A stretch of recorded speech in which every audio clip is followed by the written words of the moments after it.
Legendary blues artist Robert Johnson dies at the age of 27 under very mysterious circumstances. Before he died, he crawled on his hands and knees and barked like a dog. As they say, they slipped him a Mickey.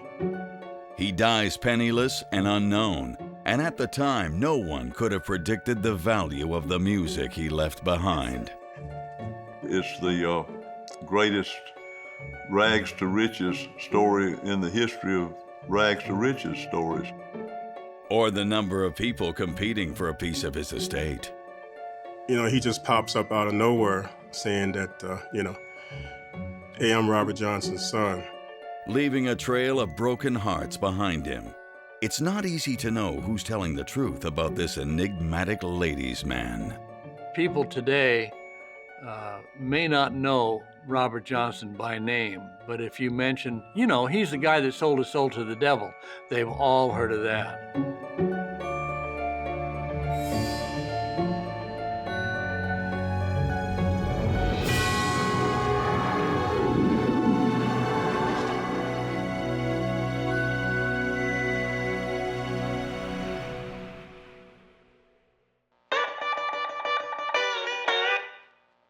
Robert Johnson is considered the most influential blues musician of all time, inspiring the likes of Eric Clapton, Led Zeppelin, and even Mick Jagger. He was among the first to be inducted into the Rock and Roll Hall of Fame and has been credited with laying the foundation for rock music. Even more amazing is that the man who accomplished so much was only 27 when he died.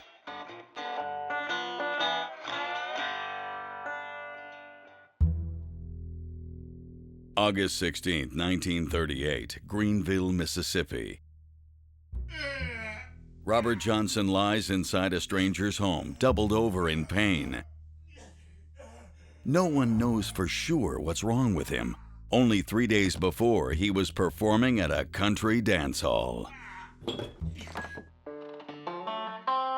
Johnson has been playing gigs in the area since July. He has good reason to stick around. A woman has caught his eye.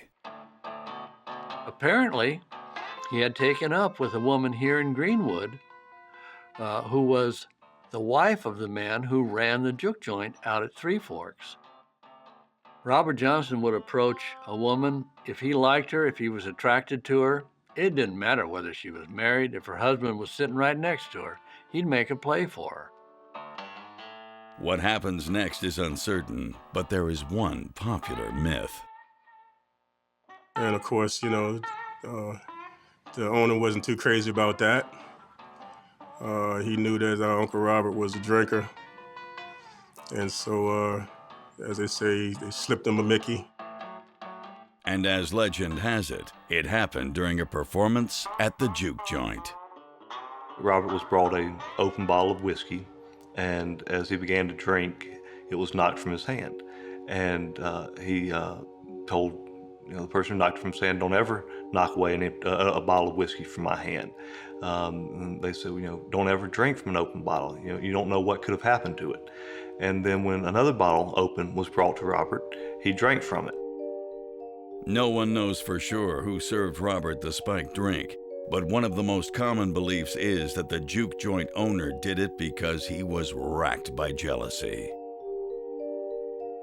Hours later, he becomes ill. He attempted to play some requests from people who knew his records, and he eventually collapsed and was taken into a back room and laid down. Back in the United States, and particularly in the South, in the 1930s, the murder weapon of choice was arsenic or cyanide. People didn't have guns. Not that way. Robert is taken into the home of one of his female fans, but no one can afford to bring in a doctor. After 3 days of excruciating pain, he dies. Well, from all reports, before he died, he crawled on his hands and knees and barked like a dog. His death certificate reads, "No doctor" as the official cause. Robert's body is reportedly buried in a graveyard nearby, where he will remain relatively forgotten for the next 30 years.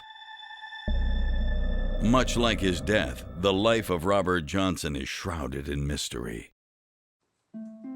It starts in Hazelhurst, Mississippi. 1910, Robert Johnson's mother, Julia Major Dodds, has been abandoned by her husband. She starts up an affair with field hand Noah Johnson.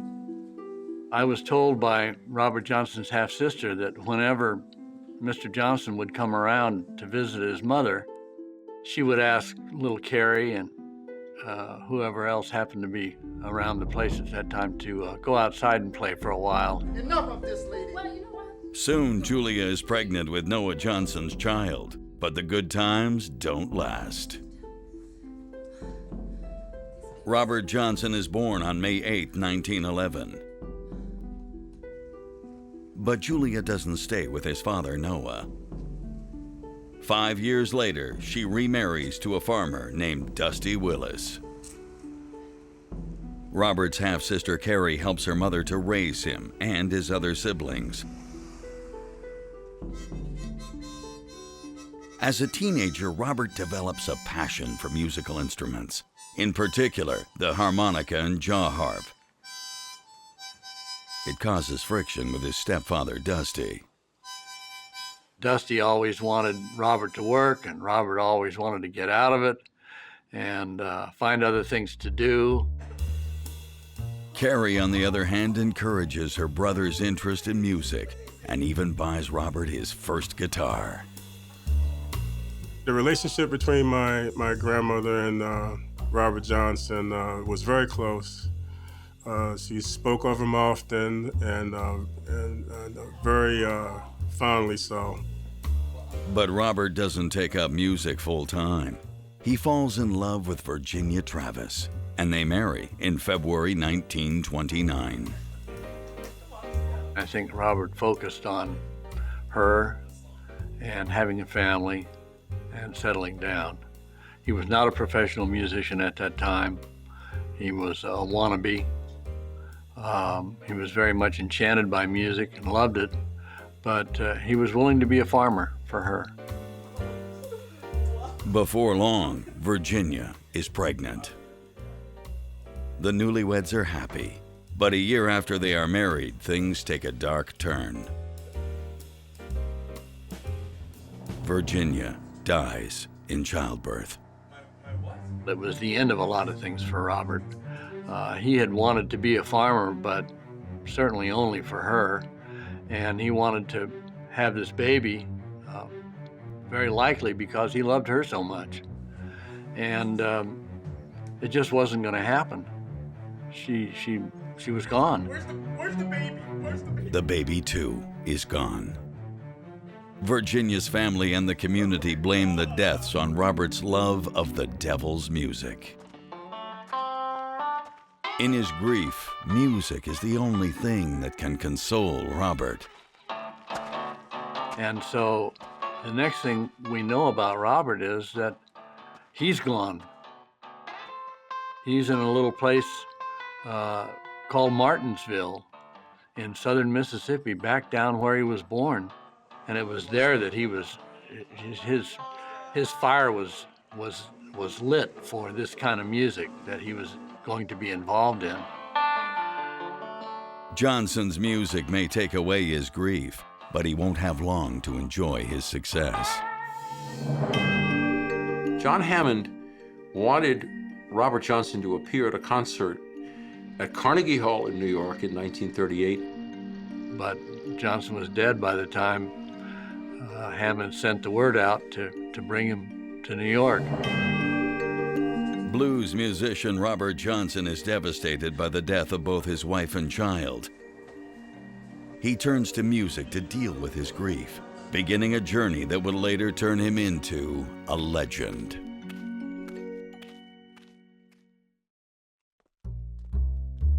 (1930) Mississippi. Robert Johnson travels throughout the Delta, playing music wherever he can. He's known for charming the ladies every place he goes. He liked to mesmerize the women, as I would say. Married, single, it didn't matter. He was, when he performed and he got a little looker in him, he was a woman's man. In 1931, Robert marries Coletta Callie Kraft, an older woman with 3 children of her own. She took very good care of him. She brought him breakfast in bed. She cooked for him and washed for him and did all sorts of things that a wife would do for a man, and he loved it. But this time, Robert is unable to settle down. He leaves and never comes back. 5 years later, in 1936, Robert heads to Jackson, Mississippi to become a professional musician. He eventually meets Ernie Ortle, a talent scout for the American Record Company. And it was through Mr. Ortle that Robert Johnson was eventually taken to Texas to record. Robert records 16 tracks, including Kind-Hearted Woman Blues and Sweet Home Chicago. Decades later, musicians like Keith Richards would be in awe over Robert's unique sound. He could play a guitar with 2 hands and make it sound like there were 2 guitars being played by 4 hands. No one has ever figured out how he did it, to this day. There's an interesting story that is told that he faced the wall while he made those recordings. Some people think that he just wanted to concentrate. Some other people think that he didn't want anyone else seeing his technique. One of the tracks was Terraplane Blues, which turned out to be Johnson's biggest hit. It sold 5,000 copies. Now, in those days, for a rural recording of black blues played in solo acoustic style, that was a lot of records. So he became a household name in the households that appreciated that kind of music. The following year, Johnson records Traveling Riverside Blues and Hellhound on My Trail. Robert is paid in cash for the songs, but never receives any royalties. He wasn't making much, if any, money. He may have made a few $100s from the recordings he made in 1936 and 7, but he was essentially a pauper. Record companies did own the rights. They paid for it, and that was it. They owned it. They paid you to make the records, and see ya. Producer and talent scout John H. Hammond hears Robert Johnson's music and searches him out.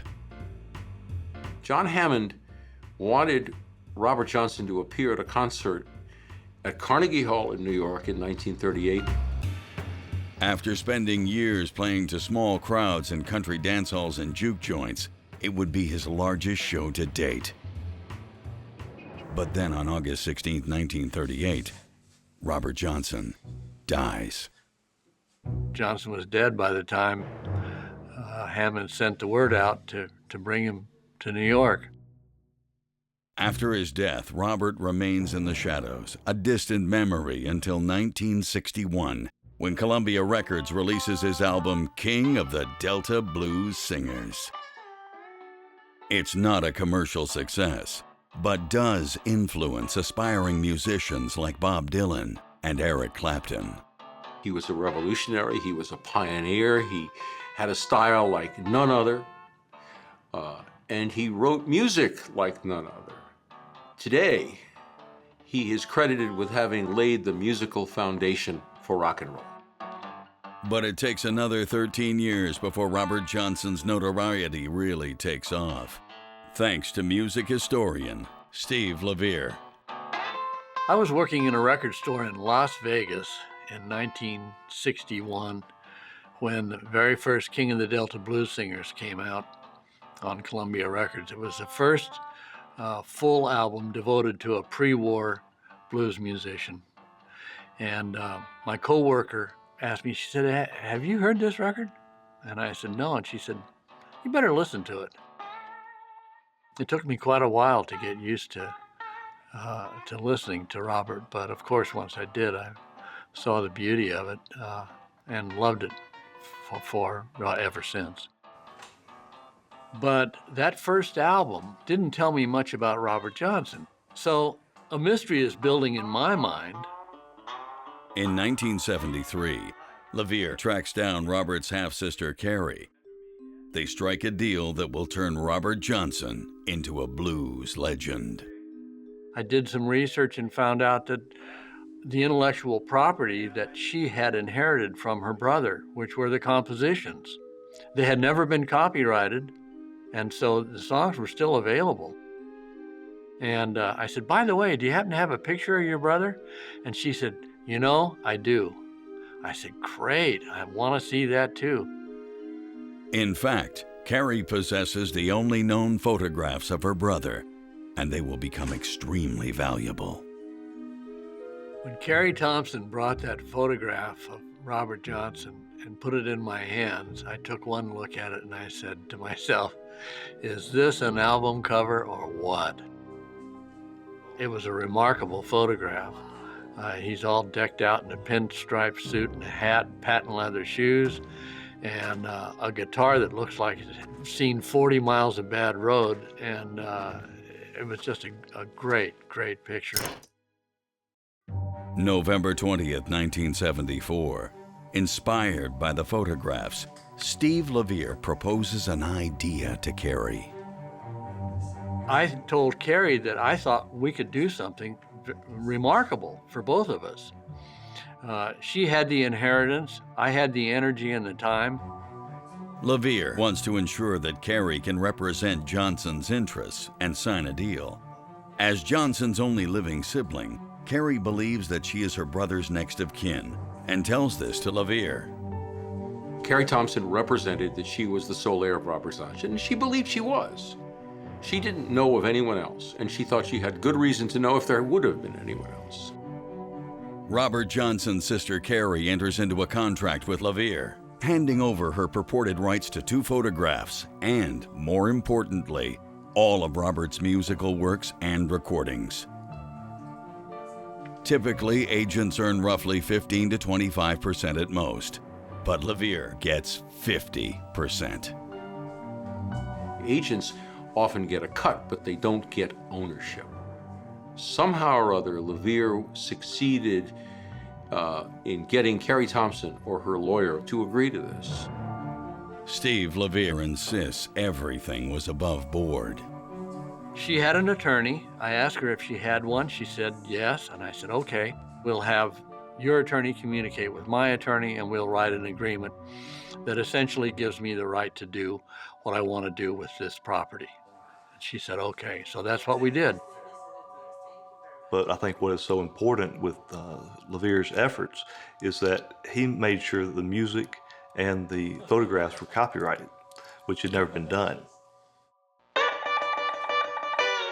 With Robert Johnson's music rights and photographs in tow, Levier starts shopping for a record deal. I called John Hammond at Columbia Records and told him what I'd found, and he was very excited about it, and he said, we've got to do something with this. And I said, well, great, that's the way I feel. I think we ought to repackage both of the King of the Delta blues singers with this photograph on the cover of both of the albums. But the process is slow going, and Carrie is frustrated with the deal. In 1980, she became very unhappy with Levier. She felt he hadn't performed, he hadn't accounted, she had not received any money, nothing was happening. Carrie decides to overturn the contract. Levier tried to renegotiate it, he tried to make a new deal with her. He hoped he could change her mind. But whether or not the contract was actually rescinded is unclear. Carrie Thompson did make some efforts to try to rescind the contract, but she never did. She hired a number of attorneys, but the contract that Carrie Thompson signed with Steve Levier was never rescinded.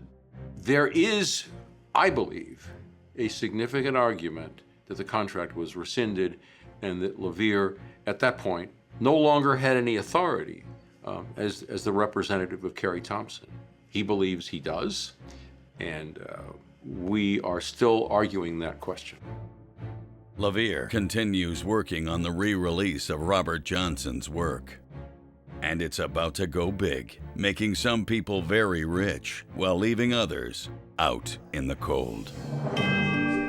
She didn't receive anything, but very little money for what she did. There's been Grammys issued, awards issued. She got none of that. Rock and Roll Hall of Famer and blues icon Robert Johnson passes away without leaving a will or any known descendants. Half a century later, agent Steve Levier signs a deal with Johnson's half-sister Carrie to turn her brother into a household name. Steve Levier works hard for the release of Robert Johnson's music, but it's slow going. As Steve Levier worked with Columbia, they had some turnover, and people would come and go, and there'd be some interest in the project, and then nothing would happen. Steve Levier wouldn't give up. He continued to push for Columbia to put out the complete recordings. By 1981, Carrie is growing ill, and she issues power of attorney to her half-sister Annie C. Anderson. In February 1983, Carrie dies. In her will are two codicils. One states that she has rescinded her contract with Levier, while she leaves Johnson's music and photographs to Annie and her grandson, Robert Harris. Annie Anderson was appointed by Carrie Thompson as what's in Maryland called her personal representative, which is the equivalent of the executor, the person who administers the estate. And Annie and Robert were named as her sole heirs in equal parts. But since the validity of the contract is unclear, Levier carries on. So he continued to act on behalf of the contract, claiming that he didn't know who her heirs were. Annie Anderson files the will in Maryland, hoping the judicial system will help her fulfill Carrie's last wishes. But as the heir presumptive, she may not have been Robert Johnson's successor in the first place. Mrs.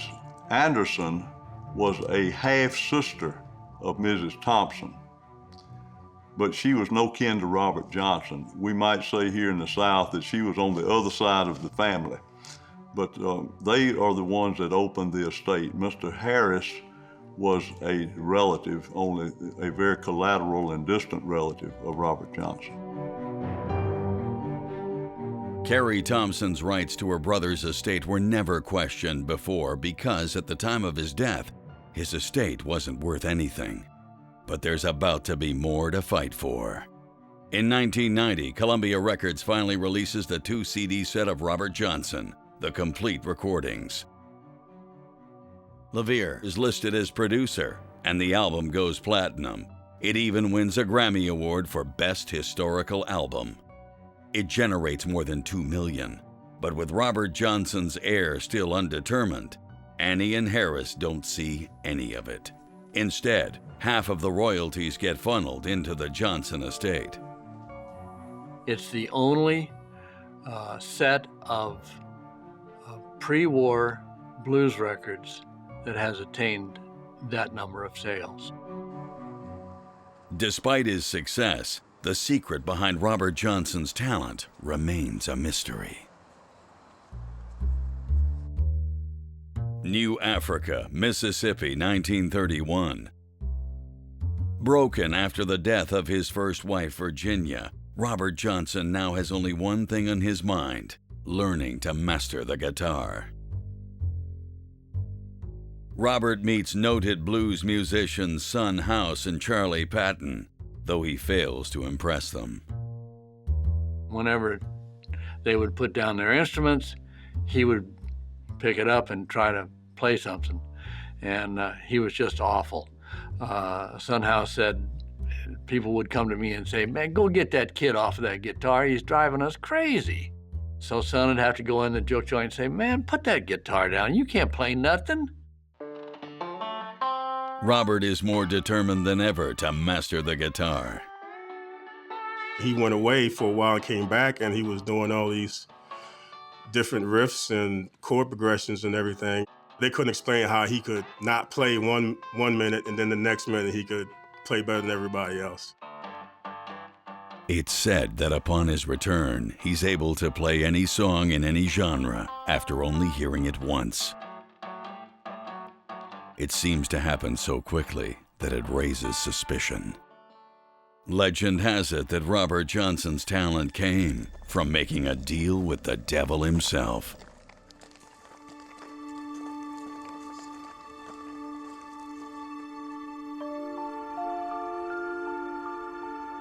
Apparently, you were supposed to go down to a crossroads. You take your guitar with you. You sit down. You play your best song. You know, you trim your fingernails back till they bleed. You play your best song, and the whole time you're sitting there wishing that, you know, wanting the devil to come, and eventually he would walk up.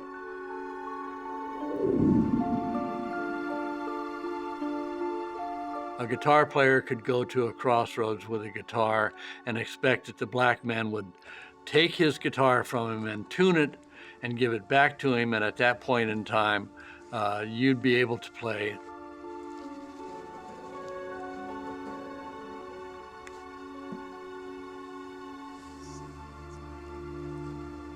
The person who owned the guitar would be able to play anything he wanted to play, but it would cost him his soul.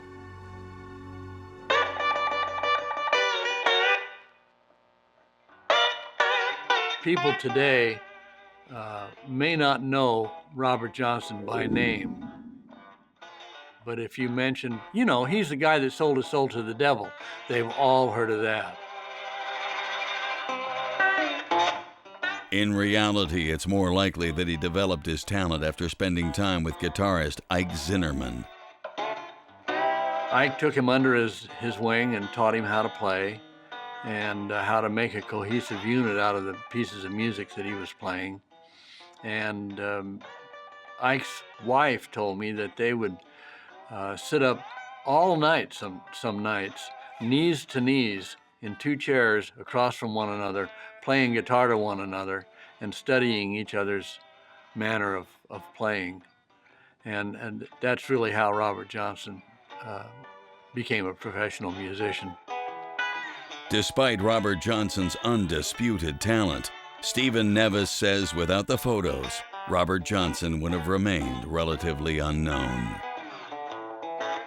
We believe the photographs are the reason that Columbia Records, which became Sony, issued and reissued the Robert Johnson music in the 2-CD set in 1990 and has since issued a number of others. We believe that without those photographs, that never would have happened because they added dimensions to the life of a musician who only had left recordings. As Carrie Thompson's heir, Robert Harris thinks his grandmother was instrumental in helping turn Robert Johnson into a blues legend, even if most of his accolades happened after her death. She didn't receive anything but very little money for what she did. There's been Grammys issued, awards issued. She got none of that. But others see things a bit differently. Without Levier, there would be no Robert Johnson as we know the blues legend today. Stephen Levier had spent countless years researching the man and the music and the myth, and was really in a great position to tell the story of Robert Johnson like no one had done before him. And so had he not done that and secured the copyrights to the music and the photographs, then the music and the photographs could have fallen into the public domain. And if all had fallen into the public domain, then no one would have made any money. Luckily for some, that's not what happened. Steve Levier and Sony earned millions from the 2-CD set. Carrie Thompson got $300. That was it. Nothing more, nor have her heirs seen another penny. The photographs grace the front and back covers of the album jacket. I feel like they thumbed their nose up at us, you know. and they've just gone on about their business and forgotten all about us. But it is in 1992 that lawyer Jim Kitchens gives the Robert Johnson case the biggest shakeup yet. He said, yeah, Robert Johnson was my daddy. Blues icon Robert Johnson passes away in 1938. And for more than half a decade, it is believed that he died without any descendants, entitling his half-sister as the closest relative to his estate.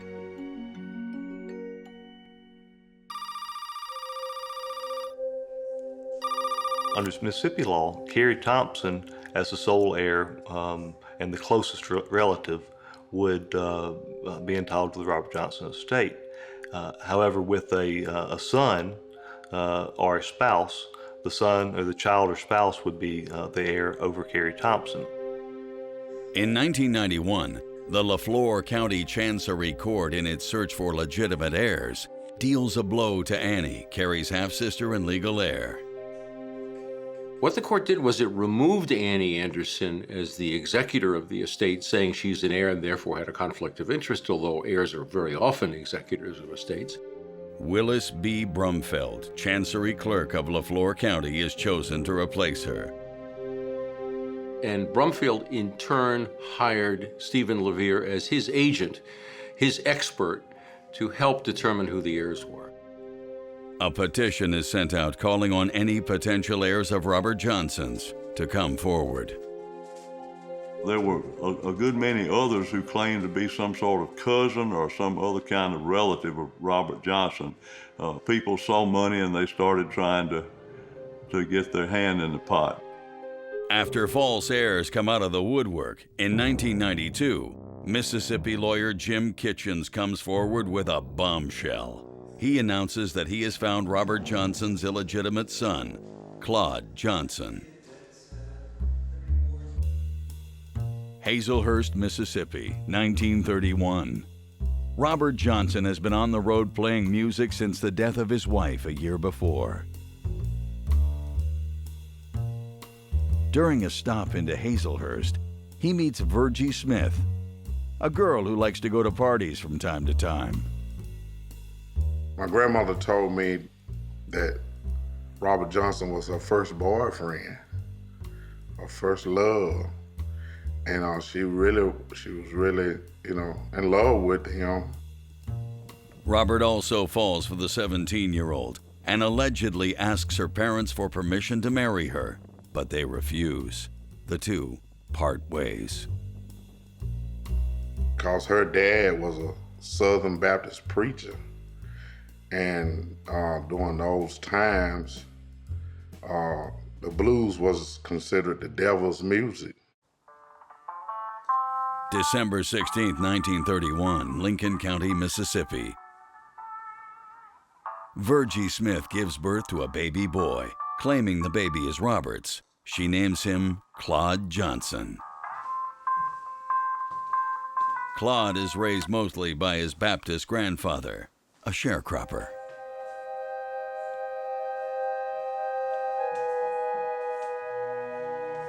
Upon hearing news that he has a son, Robert visits Virgie.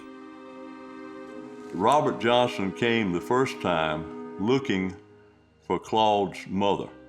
And Claude was out front, and his grandparents made him go inside. They knew who Robert Johnson was, knew him by sight, and they would not allow Claude to go out and see him or touch him.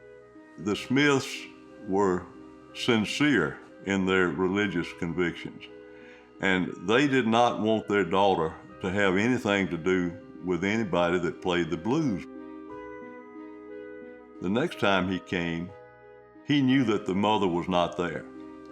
So Claude knows that Robert Johnson came to the Smith home, to his grandparents' home, to see him, and that's very important to him. Again, the grandparents wouldn't let him talk to Robert Johnson. A few years later, Claude's mother, Virgie, marries Marshall Pletchakane, and she moves away from home. When Claude tried to live with his mother and his stepfather, the stepfather was very, very hard on him and treated him very differently from the way he treated his own children. It's Claude's grandparents who reveal his true father's name, that he is none other than blues singer Robert Johnson. Claude had been told by his grandparents, upon whom he totally relied, that Robert was his father, and this information developed before there was a penny to be had from the music of Robert Johnson. So there was no motive for him ever to fabricate anything about it. My dad knew that he was Robert Johnson's son all along, but even my dad didn't know the significance of Robert Johnson and the name and who he really was, because, he was never in his life. Years later, in 1989, Claude Johnson learns that the estate of Robert Johnson is looking for rightful heirs. Not sure what to do, Claude drops into the office of longtime friend and prominent trial attorney Jim Kitchens. He was a little bit reticent, I think, to broach the subject with me, but he said, "Jim, do you know who Robert Johnson was?" And I said, "Sure, he was the father of the blues." So Claude said, "Well, that was my daddy." I said, "What?" He said, "Yeah, Robert Johnson was my daddy." And this hit me like a ton of bricks, because I knew how important Robert Johnson is to the music world. Jim becomes his attorney, and before long, Claude is summoned to appear before the court. I'm suspicious of Claude Johnson in just how the whole situation came about. He just pops up out of nowhere and saying that, "Hey, I'm Robert Johnson's son." As Carrie's heir, Annie Anderson files a motion to dismiss Claude's claim, arguing that it is too little too late. Initially, the courts agree, but then it is decided that Claude can continue his heirship proceedings. Finally, in 1998, Claude is given the chance to argue his claim, and the trial begins. For Annie Anderson and Robert Harris, designated heirs by Robert's half-sister Carrie in her will, it is a shock to have a stranger on the scene, claiming to be Robert's son. To them, Claude is another charlatan trying to rob them of the family's legacy and Johnson's millions. Being as close as my grandmother and my uncle were, Claude Johnson is somebody that we never heard about in the family. When Annie and Harris's lawyer look into Claude's case, the thing that raises a red flag is Claude's name. He identified himself when he got his Social Security card, and later, I believe, his driver's license, as Claude Kane. And in fact, Claude had lived for a better part of his life as Claude Kane, not as Claude Johnson. As far as Claude's opponents are concerned, things just aren't adding up. Claude explained he used the name Kane because Mr. Kane threatened him and was abusive to him, and what he implied but never said was that Mr. Kane did not want him to be using the name Johnson. We wondered about that because Claude only lived with Marshall Kane for 2 years. He spent most of his growing up life with his grandparents, the Smiths. A month before Claude turns 21, he begins using his biological father's name. And he went down to the courthouse and got a marriage license. And that is the first record that appears that was generated by Claude Johnson, in which he, in effect, forsook the Kane name and took the Johnson name, which was his legal name. To prove Claude's claim, Jim Kitchens brings in a videotape deposition from Eula May, who was not only Claude's mother Virgie's friend, but also her aunt, making her Claude Johnson's great aunt. Virgie Smith is just 17 when she goes to see Robert Johnson perform at a country dance hall in Hazelhurst, Mississippi. She's with her friends Eula May and Eula's boyfriend. At the end of his song, the four go for a walk. They decided that they were going to leave the rest of the people and go out into the woods. And they went into the woods, and to hear Miss Eula May tell it, they did what came naturally. Miss Eula May, she was very forthcoming. She was very erudite, and she was very graphic in her descriptions of the events that had resulted in the birth of Claude Johnson. When she was asked during her deposition if they had sex, she said, well, we didn't know to call it that then, but that's what I understand people are calling it today, and that's what we did. You're saying to me that you were watching them make love while you were making love. You don't think that's at all odd? Have you ever done that before? Or since? Watch other people make love? Yes, I have done it before. Yes, I've done it after I married, yes. You watched other people make love? Yes, sir. Other than Mr. Johnson and Virgie King? Right. Really? You have? No, really haven't. I'm sorry for you. But not everyone is convinced by Eula May's story. A DNA test is the next obvious solution to determine whether Claude is a legitimate heir to Robert Johnson's fortune. It would prove once and for all, that he is who he claims to be. I think that's something that needs to be done. In my opinion, I think a lot of people would like to know, for sure. But there's a hitch. No one knows for certain where Robert Johnson is buried. There are 3 official grave sites of a man who died in 1938 and was placed into an unmarked grave. So you go to digging up DNA back there, you don't know who you're gonna dig up. Claude Johnson is determined to prove that he is blues icon Robert Johnson's flesh and blood, putting him in line to inherit millions of dollars of royalties. But there are obstacles in his way. The next obvious step is to do DNA testing. So if you're trying to do DNA testing on Robert Johnson, where are you gonna find his body? That's a mystery in itself. It's just an impossibility. There are 3, official grave sites for Robert Johnson. 3 official grave sites of a man who died in 1938 and was placed into an unmarked grave. When I talked to Claude Johnson's lawyer, he said, it was probably a shallow grave and it's under an almond tree, and the almond tree roots have probably destroyed the remains. So even if he is there, it would be not productive to do it. An alternative could be taking DNA samples from Carrie, Thompson and comparing them with Claude Johnson. But bodies are usually only exhumed for criminal cases.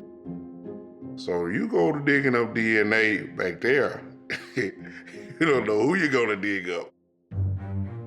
What Claude Johnson does have going for him is a birth certificate from the state of Mississippi, listing his father's name, R.L. Johnson. Through Levier's research, he discovers that Robert Johnson went by none other than R.L. Johnson at the time when Claude was born, the same initials on Claude's birth certificate. At that point, I said, yeah, he's bona fide. Nobody could make that up. And they'd have to know that R.L. was Robert Johnson. But according to attorney Stephen Nevis, the birth certificate isn't valid.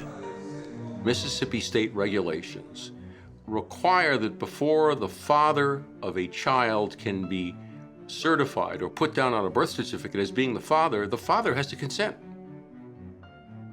The mother simply can't name anyone she chooses or someone she believes to be the father. The alleged R.L. initials, and thus the paternity of Claude Johnson, could belong to someone else. What we found interesting was that one of Robert Johnson's closest friends, who lived in Memphis, was known as R.L. But this argument isn't enough to turn the case. In October 1998, in the face of all the evidence presented, Claude Johnson is declared to be the biological son and sole heir of Robert Johnson. This entitles him to an initial inheritance of more than $1.3 million. That's basically, I'm not satisfied in my mind that he's, that he's a relative.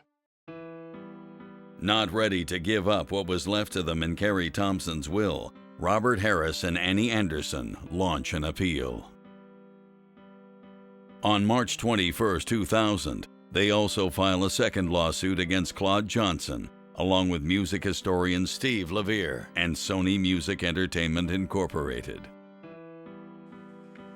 Their complaint alleges fraud, misrepresentation, and breach of the 1974 contract Levier had signed with Johnson's half-sister Carrie, concerning the right to use photographs of Robert Johnson commercially in exchange for royalties.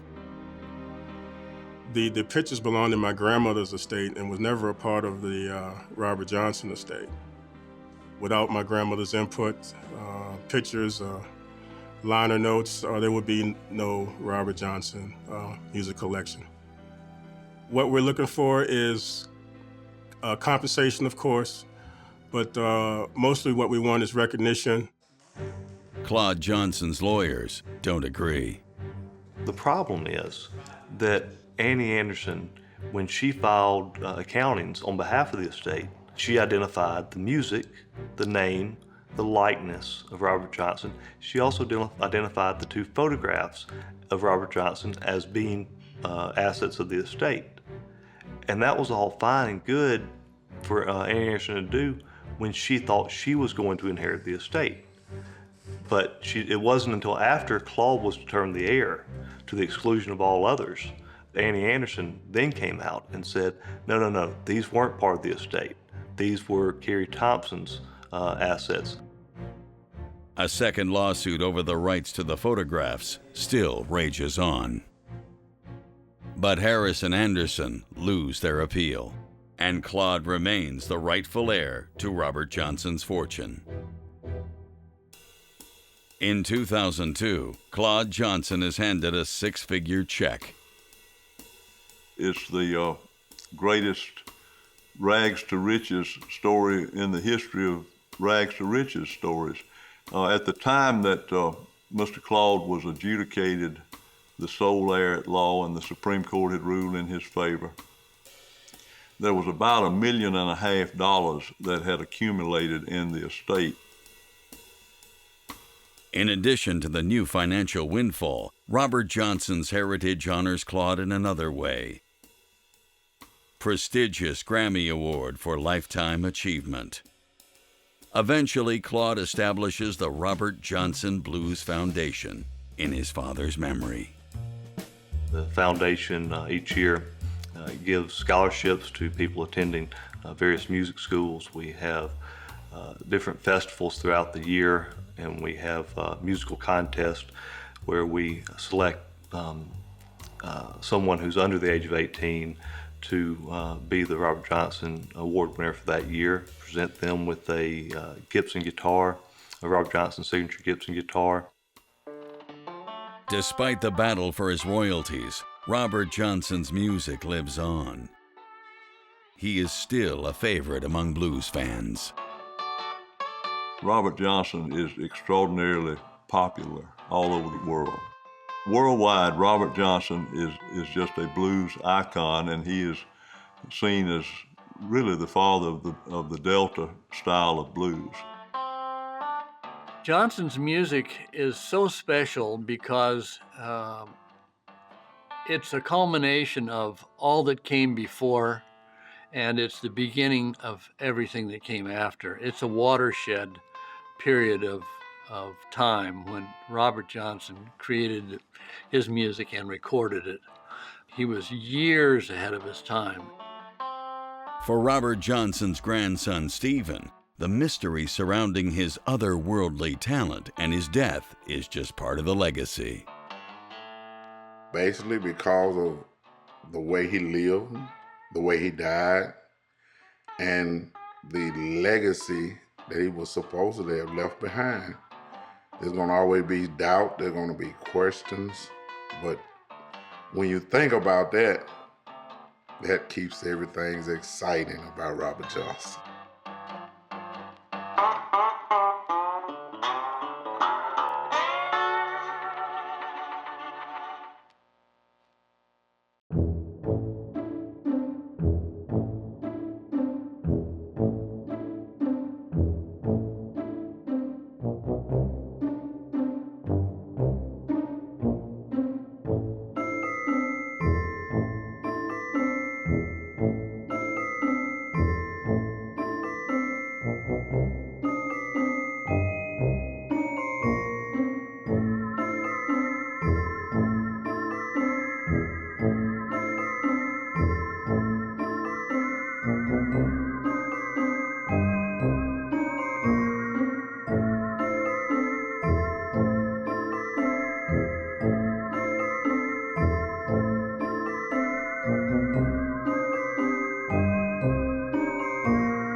James Brown, the godfather of soul, dies and leaves behind an incredible 50-year musical legacy. There would be no Prince, there would be no Michael Jackson without what James Brown did on stage. He's like lightning in a bottle. You know, he'd dance across the stage, lackady hairdos, the shiny shoes, just amazing talent. And I think one that anyone who saw him, he was a showstopper, you know? But the entertainer leaves his family with next to nothing. With his voice very elevated, Mr. Dallas, they are not gonna ride my back when I'm gone. Do you hear me? It drives a stake into the Brown family, pitting his loved ones against one another. In the late 90s, my grandfather was sued. Not by some record company, not by his trustees, but by his children.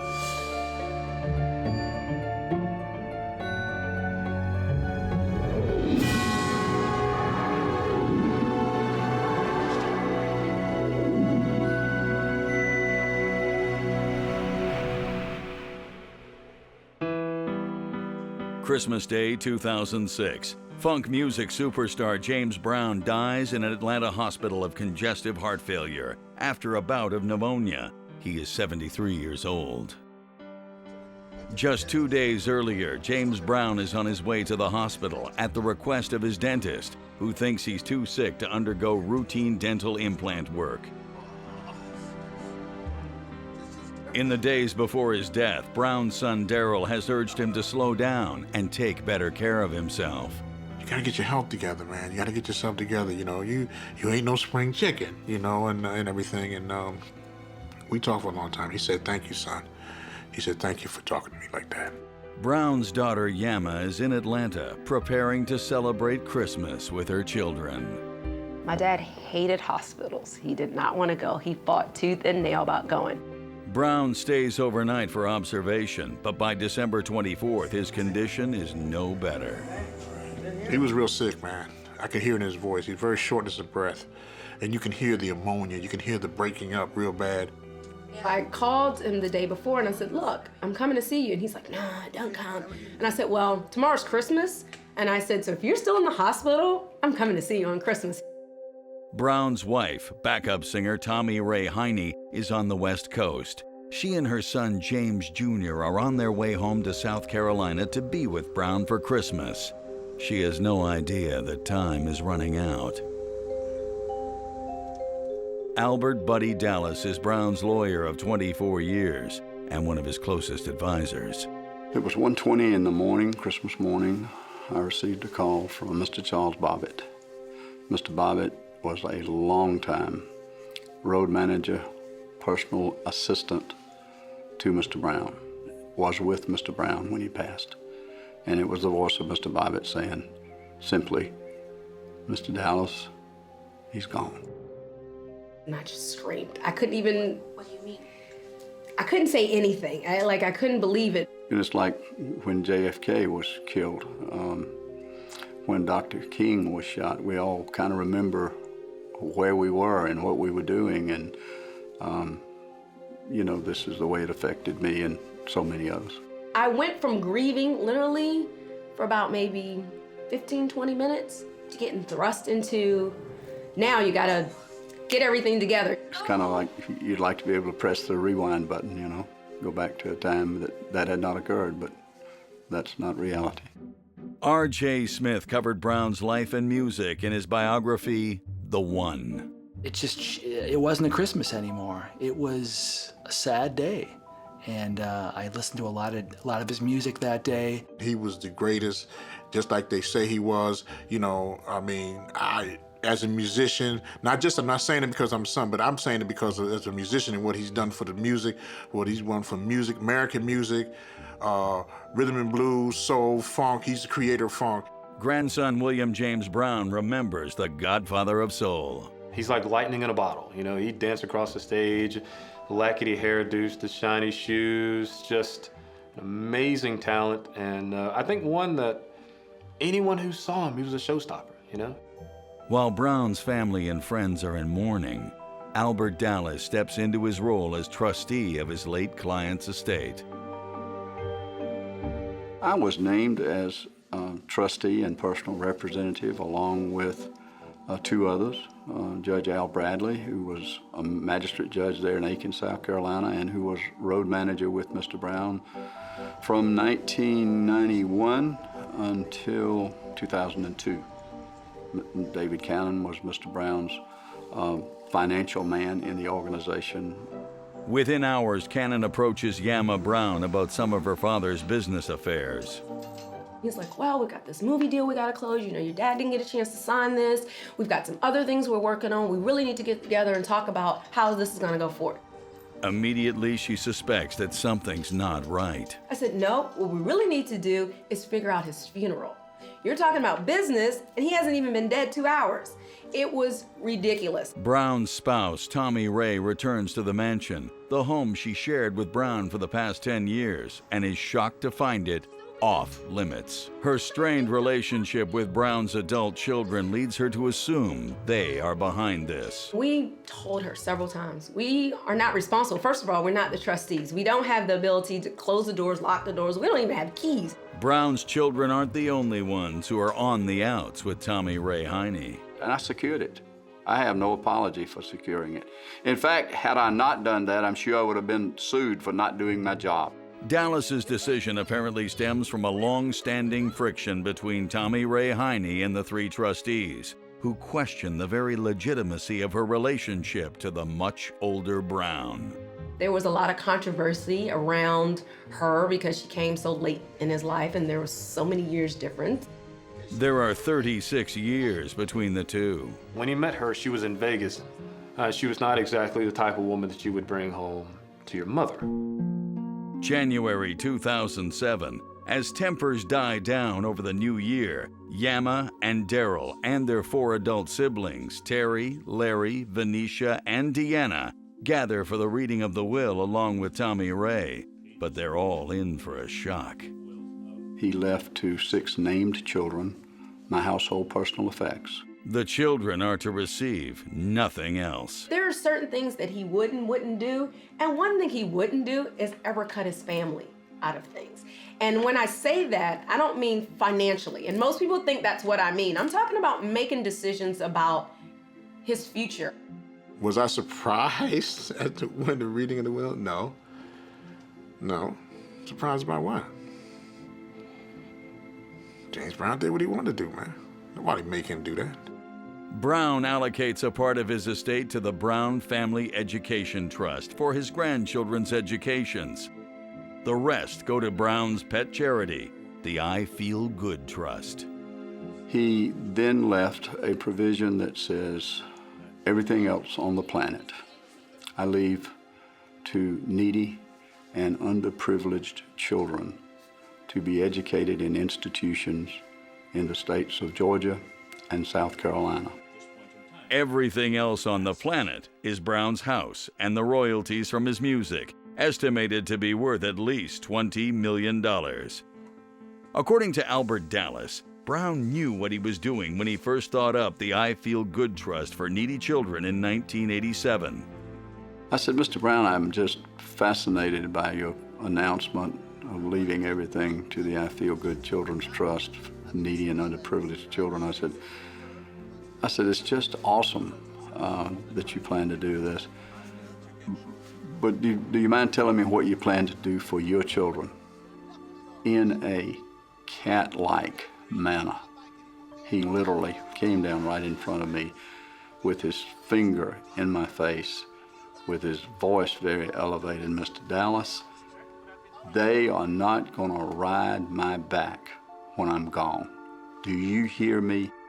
Yama Brown denies her father would ever make such a statement. He never made any indications like, I'm gonna cut you guys out of the will and I'm giving it to somebody else because I just don't love you. The will also makes no provisions for Tommy Ray Heine or James Brown Jr. Tommy Ray came forward. That was not a good time for everybody. You know, it was just like, I'm the wife. I get to say this, get to say that. And of course, the trustees are saying, you're not even in the will. He did what he wanted. That was James Brown. He did it his way. To leave out his wife, to leave out his child, I don't know. The will sparks an immediate debate over Brown's last wishes. His grandson, William James, defends the will from the get-go. A lot of needs have come about in this legal process since he's passed away. A lot of needs, I might say, that run contradictory to the needs of James Brown, who only had a need to educate children. Giving hope to children comes naturally to Brown, who grew up without it on the main streets of Augusta, Georgia. He lived in a neighborhood called the Terry. They called it the Terry because it stood for the Negro territory. The only place they could stay was an aunt that he had. Honeybell, she ran a prostitution home. He saw a lot of things at a really, really young age that I can't even imagine. Learned to sing and dance for nickels, dimes, and quarters. I think he supplemented that income with the theft of some hubcaps along the way. Before long, Brown has a setback that will really leave him singing the blues. You could knock him down, but incredibly, he'd get back up again. It's just the mentality of James Brown. James Brown's family is shocked to learn that the majority of the musician's estate will not go to them. Instead, it will go towards the education of needy children. James Joseph Brown is born into poverty on May 3, 1933, the son of farmer Joseph Brown and his wife Susie. My grandfather was born in Barnwell, South Carolina, in the middle of a shack out in the middle of the woods. You know, dirt poor, playing in the woods, making beats and sounds in the woods. His mother, Susie, leaves young James and his father Joseph for another man when James is still a toddler. Unfortunately, my great-grandmother and my great-grandfather had some issues that were not always the best of sorts. The future soul superstar comes to see his mother's early departure as more of a betrayal than the regular beatings he endures from his father. The only place they could stay was an aunt that he had. Honeybell, she ran a prostitution home. And for many years, my grandfather had to sleep in a prostitution bed. And of course, when the ladies needed work, he'd have to give up that bed. So he saw a lot of things at a really, really young age that I can't even imagine. I have kids of my own, so I can't even imagine them growing up like that. School takes a back seat to a more basic need, survival.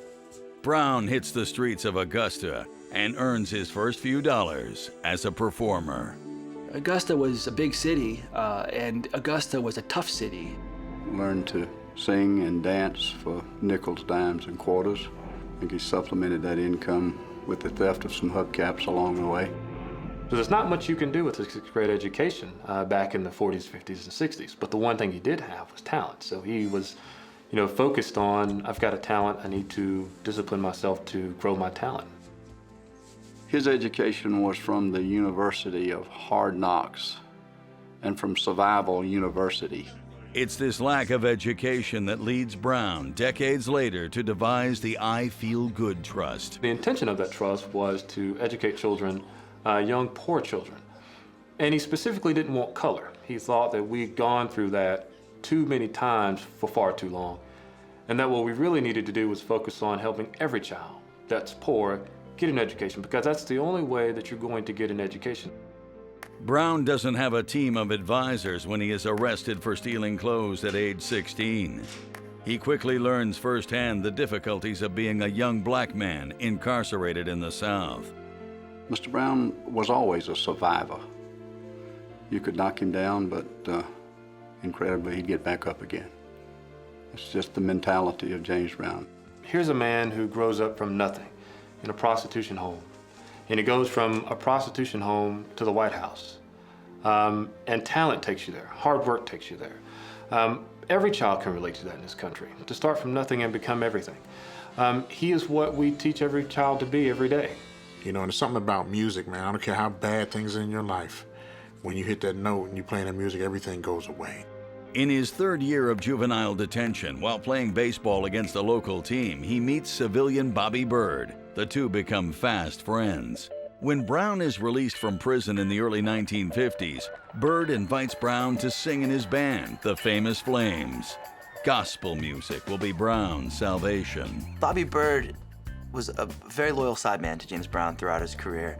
A lot of people know him as the godfather of the Godfather, in a sense. He really looked after him and was really there from the start. Brown has his first hit with the Famous Flames in 1955. Please, Please, Please sells over 1 million copies. Brown assimilates all of his musical influences and invents his own sound. There's all these moving parts going in and out. There's a lot of tension created between the drums and the bass, how they're together and apart at the same time. It creates this sort of anticipation that makes us feel a certain energy, that makes us dance. And of course, my grandfather being boisterous and someone who, was in your face a little bit. It wasn't long thereafter he was released that people knew this man can sing, James can sing. And he started singing with Bobby in the choir. And it wasn't too long after he started singing, he wanted to be up front. And he was so at peace, it was just his comfort zone. He loved the stage. And I believe that's what kept him alive for so long. He had a little pep in his step. He had style, he had charisma. He had that thing that makes you want to look at him and watch him do his thing on the stage. As a physical performer, it's really tough to match James Brown. He was incredibly influential. There would be no Prince, there would be no Michael Jackson without what James Brown did on stage. I'm not even talking about music, I'm talking about the way this guy moved his body. Brown's popularity eventually supersedes the other band members, and he becomes the main attraction. His 1962 recording of Night Train reaches Billboard's top 40, and his constant touring and several business ventures earn him several nicknames. It's the Godfather of Soul, the hardest working man in show business, Butane James, the new minister of the super heavy funk. He was a big fella. Brown appears in the 1964 concert movie The Tammy Show and upstages the headliners, the Rolling Stones. If you had the privilege of going to a concert, you saw a man really give everything he had. He was a born performer, and the thing that was amazing about him is he just exuded this tremendous amount of energy, but he kept it very tightly controlled on stage. That control includes keeping a tight rein on his musicians as well. You had to show up to the show looking proper, you had to be dressed properly, every detail had to be in its perfect place, and then he would just go on stage and explode out of these really tight sort of situations. When you would see him spin around and point his finger at a member of the band, it just cost that band member $50 because he was slightly late or off-key. Darrell Brown played lead guitar in his father's band for many years. And he had the thing, where he flick his hands, and that's $5, $10, $15, $20, $25, $50. I got fined one time, man. It's funny, and he never took the money, but it was still a lesson, because I knew what I had did. I knew exactly what I did. I'm not telling, but I knew what I did, and it was like, and I was like, God.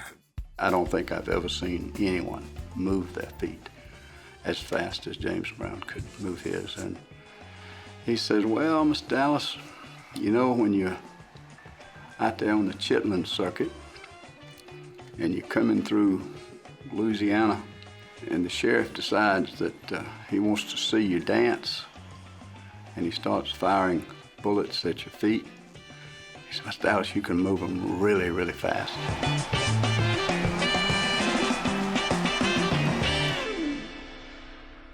As the civil rights movement gets underway, James Brown's music in many ways becomes the soundtrack for the struggle. Say it loud, I'm black and I'm proud. That sort of became a rally cry. These are lyrics that became a rally cry for the Black Power movement and for black pride and black identity in general. I think at that time he recognized who he was and what he had to offer in terms of the love, the ability to speak to his people, the ability to transcend, again, race and color and creed, to speak to the voice, the frustrations of a generation of people. I will keep on going. I will, say what I need to say. It's gonna be unpopular, but I'm gonna do it anyway because I just feel like it's the right thing to do, and I feel like I need to pull up my people in the process and just make them feel proud of who they are. The 1970s are a peak period for Brown, with hits like Get Up and Get Up Off of That Thing, but he's later knocked off the charts by the disco movement of the late 70s. Disco was not about sweatiness and rawness. It was a little more glossy and a little smoother. It was about new stars, not old stars that we already knew. By the early 1980s, Brown's fortune is nearly depleted. It was tough for him because he wasn't kind of at the top like, he was before. Now, on the verge of bankruptcy, the hardest working man in show business can't get a job. Enter lawyer Albert Buddy Dallas. The banks really didn't want any of his business. He really was not a very popular figure in 1984. Mr. Brown and I developed quickly a personal friendship in addition to our professional relationship. My grandfather was going through the IRS, coming in to try to take his possessions and his assets in a time when no one would deal with my grandfather. Banks, financial institutions. He was at the very bottom of his luck at this time. Buddy Dallas came in, took him on as a client, paid his bills up to a point where he could just get them back to zero. They were impounding vehicles he owned and other things. I think he was in danger of losing a house he really loved on Beach Island in South Carolina. And Buddy Dallas bought the house for him and turned it over to James Brown. It was kind of hard times. I mean, there was very little money, and many times I would have to cover expenses myself. But I did that in 1984 and 85 when we were trying to resurrect things. I was the only source of credit because Mr. Brown didn't have any. With Dallas's help, Brown manages to turn things around and enjoys a resurgence with the hit single Living in America and several movie and TV appearances.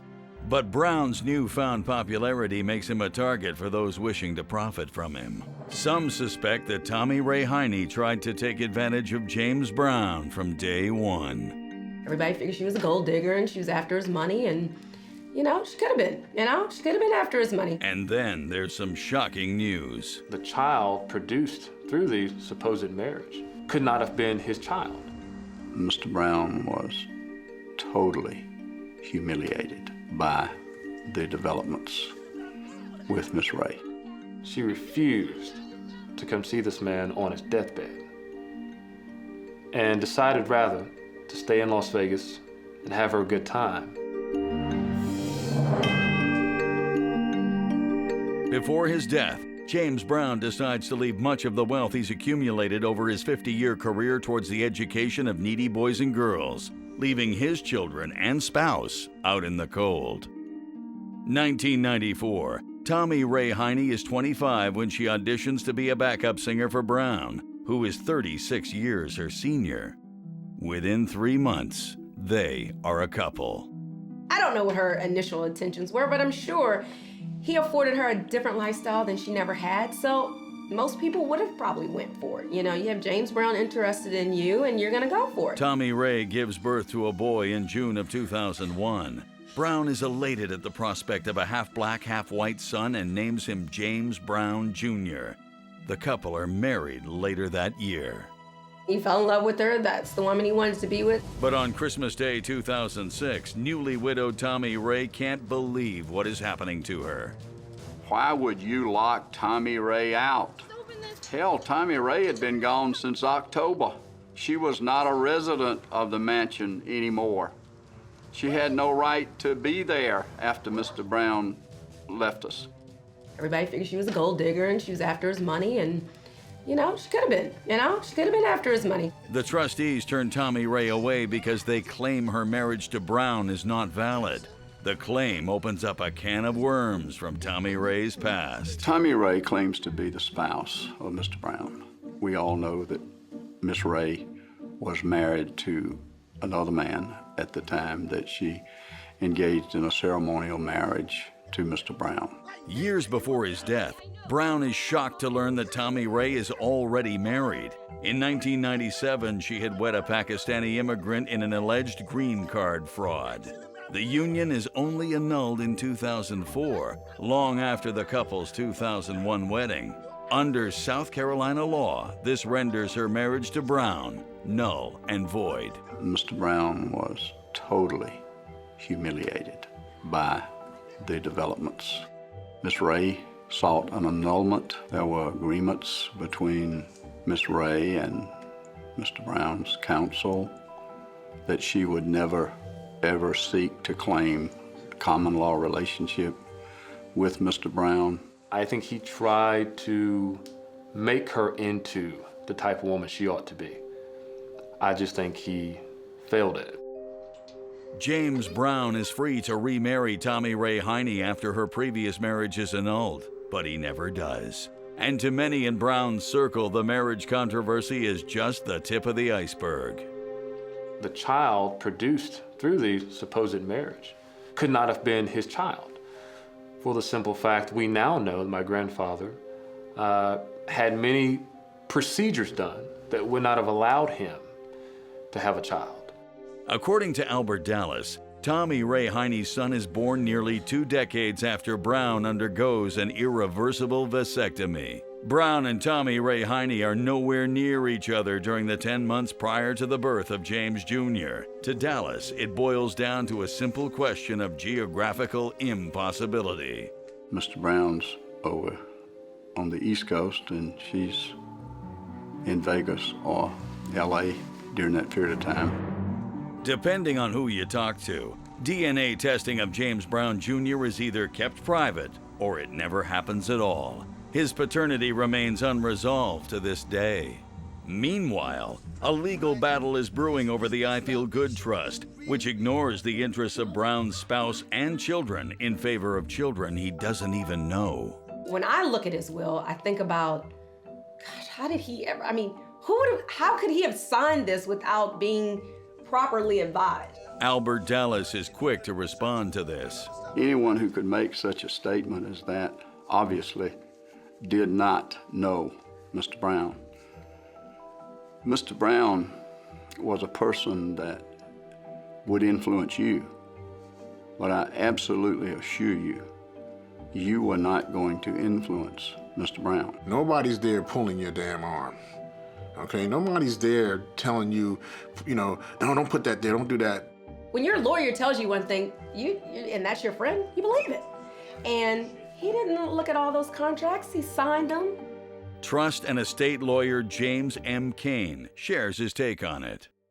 I'm not suggesting James Brown didn't read his document, I don't know. But even clients who read the documents closely will not have the recall ability generally to tell you what all these various provisions are. Dad never got higher than a 7th grade education, and he felt like that stifled him in the sense because he didn't know a lot of things about contracts. But Brown did know a thing or two about Tommy Ray Heine, according to his grandson, William James. The fact she refused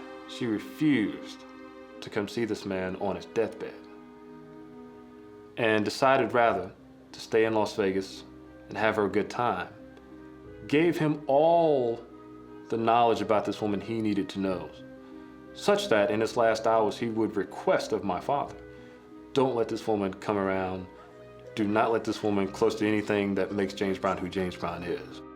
Nevertheless, on February 1st, 2007, Tommy Ray files a petition asserting that she is Brown's rightful widow and has a 2001 marriage certificate to prove it.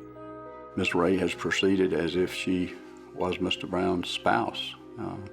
Mr. Brown never remarried Miss Ray, even in the face of numerous requests by Miss Ray that he remarry her. She also claims that the August 2000 will used to determine the division of the estate is not the most current one, and that Brown often had the tendency to change it according to his temperament. Albert Dallas stands by his client's recognized will. Mr. Brown's documents speak for themselves. Did he devise or not? And the answer is he did.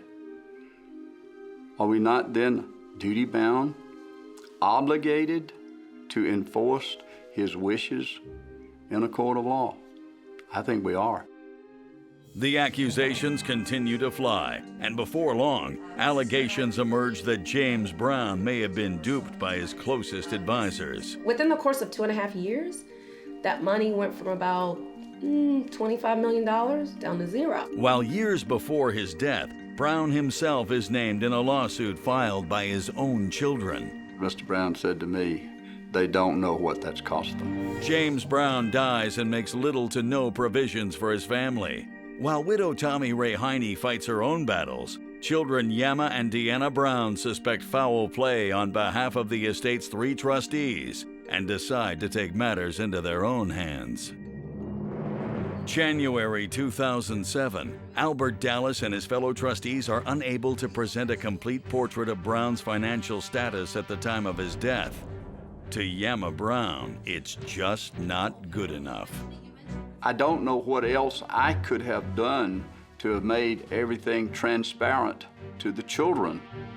On January 26th, less than 1 week after the reading of Brown's will, Yama and Deanna Brown's lawyer files an emergency petition for the termination of the estate's trustees. We asked for their removal. That was one thing that we asked for after there was they couldn't account for certain things. Dallas is shocked at the children's decision. He remembers Brown as someone who never mixed family with business. One literally had to have an appointment to get in to see him, and that was true with the children. I mean, Mr. Brown was a very private man when he was not on the road. Fortunately, I was one of those that he allowed in that circle. The children paint a complicated portrait of what it was like to grow up a Brown. Picture your dad, okay, and then you having about 1 million brothers and sisters, you know, because we had to share them with the world. So picture that. Just imagine that way, and that was James Brown, the dad. I could hug him, you know, nestle in his chest, just like any daughter would do their father. But there was always that flip side when you got to be around James Brown, the entertainer, and then you had to share him with the rest of the world. He wasn't there very often. You know, he was out trying to hone his talent, trying to be James Brown, trying to travel the Chitlin circuit in the South as it was. And he was not allowed, really, to spend too much time with his family and be James Brown at the same time. My mom would always have to explain to us, you know, Dad's working, you know, he'll be back and things like that. Relations between Brown and his children are put to the test when he's arrested in 1988 following a high-speed drug-fueled car chase with the police. Brown is armed and is high on PCP, angel dust. To me, it's amazing that he survived that car chase. So many police around him with shotguns, shooting out the tires of his car. I don't know where they thought Mr. Brown would be going. I mean, everybody in the world knew who he was. Brown serves just over 2 years in prison. His arrest causes a media frenzy. As a child, it was difficult, and people don't really think about stuff like that. They don't think about how it affects his family, his wife, his kids, things like that. No one knows exactly when he started smoking PCP. Some people say it might have been as early as the early 70s. A number of people say he smoked it on and off for the rest of his life. We sometimes wonder, well, why do these artists and entertainers, you know, wind up with drugs or drug charges and so forth? Trying to stay up to give a performance and the grueling schedule they keep is probably the answer. Him having a rough time with drugs, I always look at it as him having a rough time with himself, his demons. Okay, he was still human, man. He's just like anybody else, you know what I'm saying? According to Yama Brown, her father's habit makes him susceptible to manipulation. A lot of people took advantage of him during that time period because he was not thinking in his right mind and things like that. Brown's last hit single, Living in America, drops in 1985. And by the time Brown is released from jail, money is tight again. He had enormous amounts of debt from years on the road and traveling with, entourages of dozens upon dozens of people. In 1999, Brown takes out a $25 million bond as an advance against future royalty revenue. The bond is set up by his accountant and future trustee, David Cannon. Within the course of 2.5 years, that money went from about $25 million down to zero. Brown is unaware that Cannon receives a check from the fund for $5 million during this period and buys property in Honduras. This sets off alarm bells for Yama Brown. That happened while he was still alive, and he didn't know it because he trusted him to do the right thing with his nest egg. God knows what they're going to do when you're gone and you're not here to defend yourself. David Cannon didn't deceive anybody, says Albert Dallas. Let me tell you something. Mr. Brown could go ghetto on you pretty damn quick. And to suggest that someone took Mr. Brown's money, I would say to them, Mr. Brown didn't know to the penny what he had, but he damn sure knew to the dollar. Yama Brown's lawyer will later use Cannon's alleged wrongdoings as an argument to have him removed as a trustee. Meanwhile, William James Brown has an allegation of his own, this one against his aunts, Yama and Deanna Brown. In the late 90s, my grandfather was sued. Not by some record company, not by his trustees, but by his children.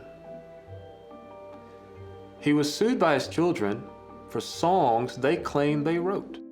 In the mid-1970s, Brown creates a publishing company in the name of his daughters, Yama and Deanna, to manage the rights of certain songs. Because he put the songs in our names, obviously when we were very young, he wanted us to have something, to have something that was ours. Not so, according to Brown's grandson. My grandfather put these songs in their name to avoid taxes. Deanna and Yama sought to recover those songs from Mr. Brown against his will, against his wishes, and brought litigation to collect royalties on those songs. My sister and I, Deanna, sued Warner Chappell, and my dad was named in the suit because he was a performer on the songs that we sued about. Yama also claims that Brown is on their side during the entire process. The lawsuit is settled in Yama and Deanna Brown's favor, but it leaves a sour taste in the mouths of many who claim that Brown was incensed at his daughter's betrayal. That did more to influence James Brown, to put his values and his assets and everything he had inside this trust to educate children and not leave it to his family than any trustee could have ever done. Mr. Brown said to me, they don't know what that's cost them. January 2007. While Tommy Ray Heine fights to be recognized as Brown's rightful widow, his children wait to hear about their emergency petition to have Albert Dallas, David Cannon, and Alfred Bradley removed as trustees of the estate. Mr. Brown's children wanted to become managers or trustees of the trust. That's the thing about trustees, whether they would do a better job or whatever. That'd be like me, going into, say for example, walking on a job to drive a crane, and I've never driven a crane before. Doing what the will and the trust directs. Damned if you do, damned if you don't. Nothing pleased anybody. And the only person that should have been pleased was Mr. Brown. He directed it. If he wanted you to run it, you'd have been running it. Yama and Deanna Brown move forward and point to a clause in the I Feel Good Trust for Needy Children that allows the trustees to keep up to 50% of Brown's estate as administration fees. To them, an unheard of amount for a charitable trust. We know most people are going to take up to 50%. If it allows them to, they're going to take it. With the stage set for a three-way battle of wills over the estate of James Brown, differences within the Brown family lead to infighting. Brown's family is divided, with its members challenging each other's credibility. If you lay cheese out, rats are eventually going to go get the cheese. They wanted to paint this picture that we were lying, we just wanted more money, and that was it. Grandson William James hits where it hurts. There is no difference in hanging a black man from a tree in 1965 than there is hanging a black man in a courtroom in South Carolina in 2012. James Brown's death leaves family members upset over how his estate is to be managed and divided. 2 separate petitions are filed in order to contest Brown's last will and testament. February 20th, 2007, as requested by Brown's daughters Yama and Deanna, the court replaces trustees Albert Dallas, David Cannon, and Alford Bradley with temporary trustees who will monitor the alleged wrongdoings. William James Brown can't believe it. If he saw no right to get rid of these men at any time, who am I to pass judgment on them? Who am I to say they handled James Brown's business wrong if James Brown thought his business was being handled just fine? Who am I to offer an opinion about it? I have only sought to carry out what Mr. Brown directed that I do. I didn't ask to be Mr. Brown's personal representative or trustee. I didn't ask for that job. There are increasing tensions in the Brown family between those who oppose the will and those who accept it. William James and his father Terry stand by the will from the start. Unlike the rest of my family, I don't want a dime from my grandfather. He's already given me everything I need. He's given me the tools to go out and compete in the world and make something of myself. He took care of me, took care of my family. You know what I mean? What the hell can I say about the man because he didn't leave no money? It's his damn money. You know what I'm saying? And that's where the greed and all that craziness comes in, man. For members of my family to try to perpetuate the idea that he was unduly influenced in some way, I think further shows how out of step, how out of touch, and how much they did not understand my grandfather. The accusations put Yama Brown on the defensive. They wanted to paint this picture that we were lying, we just wanted more money, and that was it.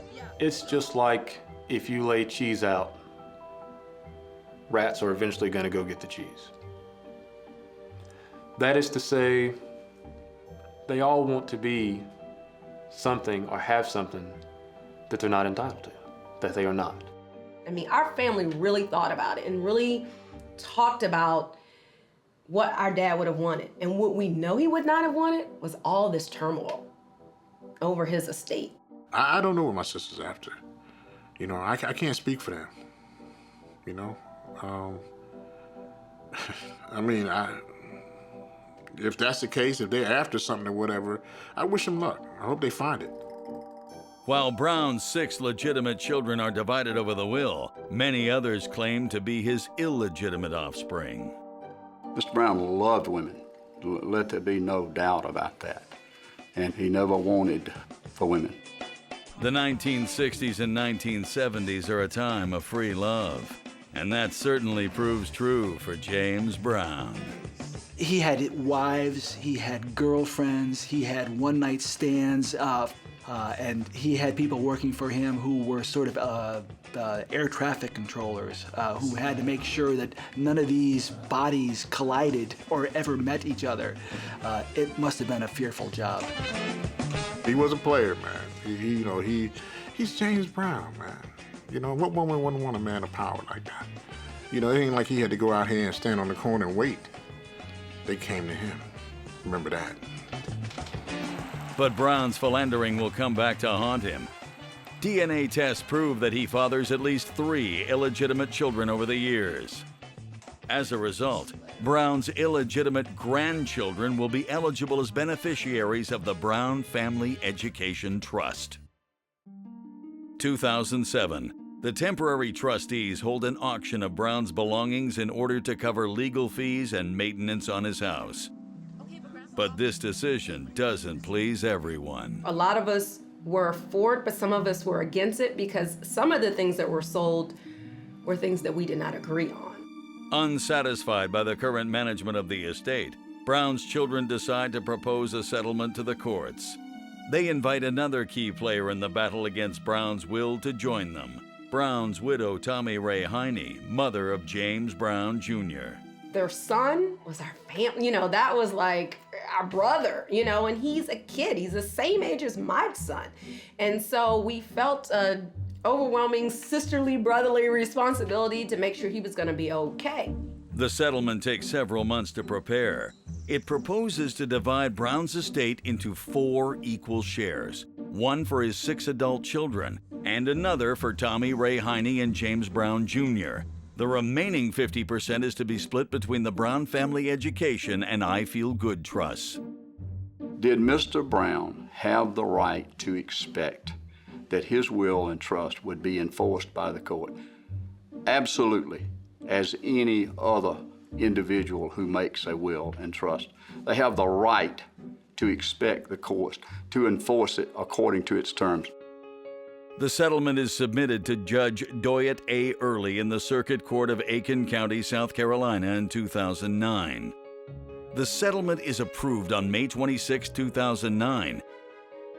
Dallas and his fellow trustees are shocked. Was justice truly served? She, Tommy Ray, claimed to be the spouse, and now apparently is going to walk away with 25% of the total estate that has previously been entrusted to needy and underprivileged children, that I find to be absolutely unbelievable. For William James Brown, the judge's decision is a slap in the face to his grandfather's original wishes. I can say this much about it. There is no difference in hanging a black man from a tree in 1965 than there is hanging a black man in a courtroom in South Carolina in 2012. How can there be any question about what Mr. Brown's intentions were? Read the document.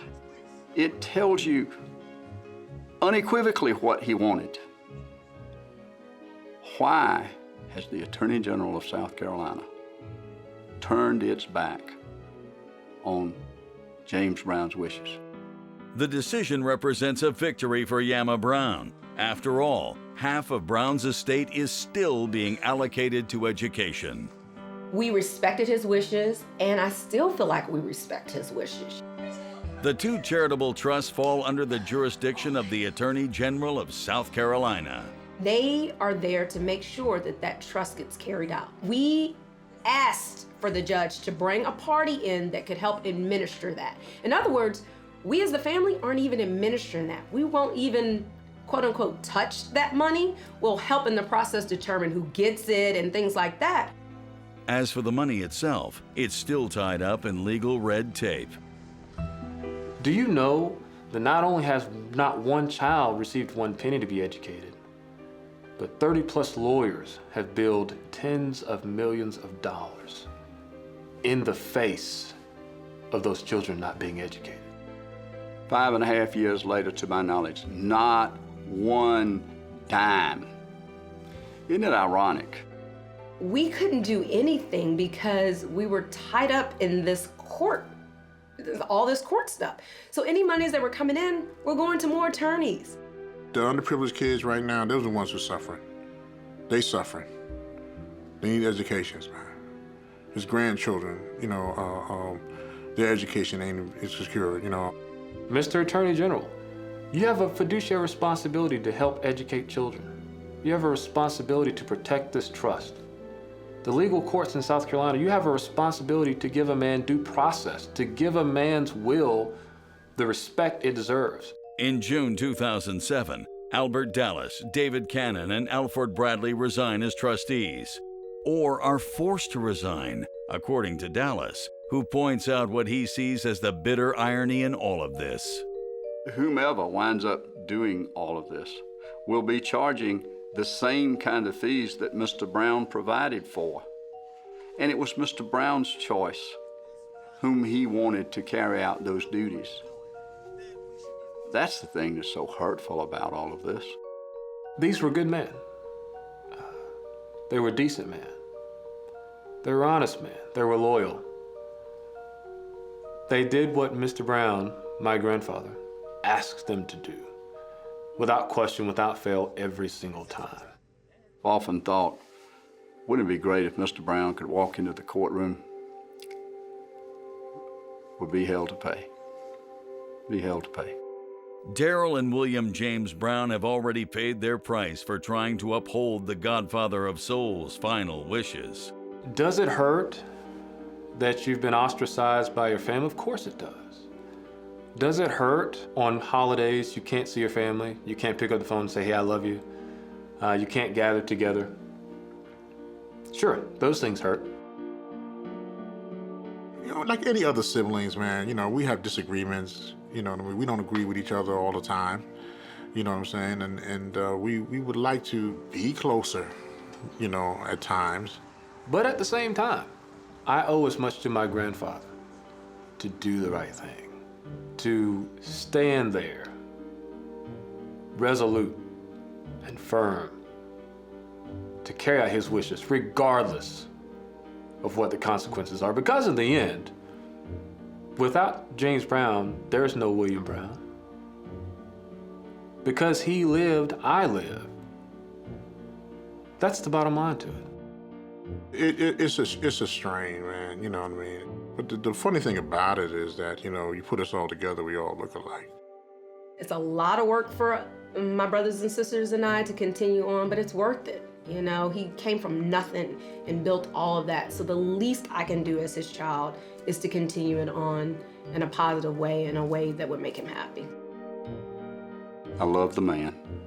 He was my friend. He trusted me to see that his wishes were carried out, as I did for 24 years during his lifetime. In the end, the music lives on. James Brown, he's known as the Godfather of Soul, but he's really one of the most colossal figures in American pop music. I mean, this is a guy who really defined a sound, that sound being funk music, and its legacy just trickles on down through the decades. Play Pass the Peas, play Say It Loud, I'm Black and I'm Proud, play all that amazing music, play the funk. Just play it once, and it washes away all this other stuff.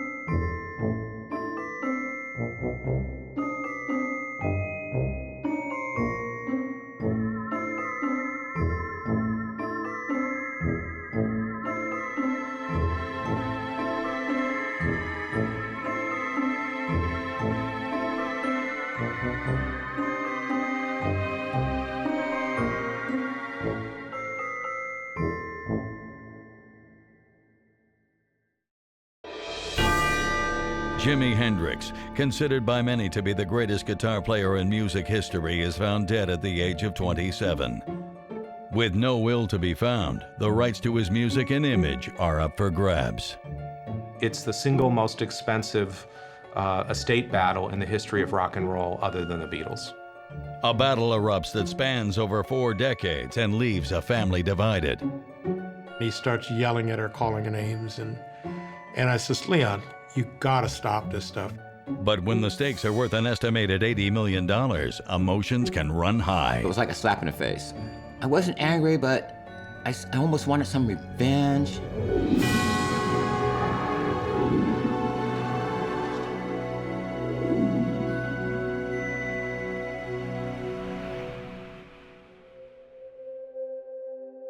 Guitar legend Jimi Hendrix is found dead in a London hotel room. Jimi dies in 1970 from mixing alcohol and sleeping pills.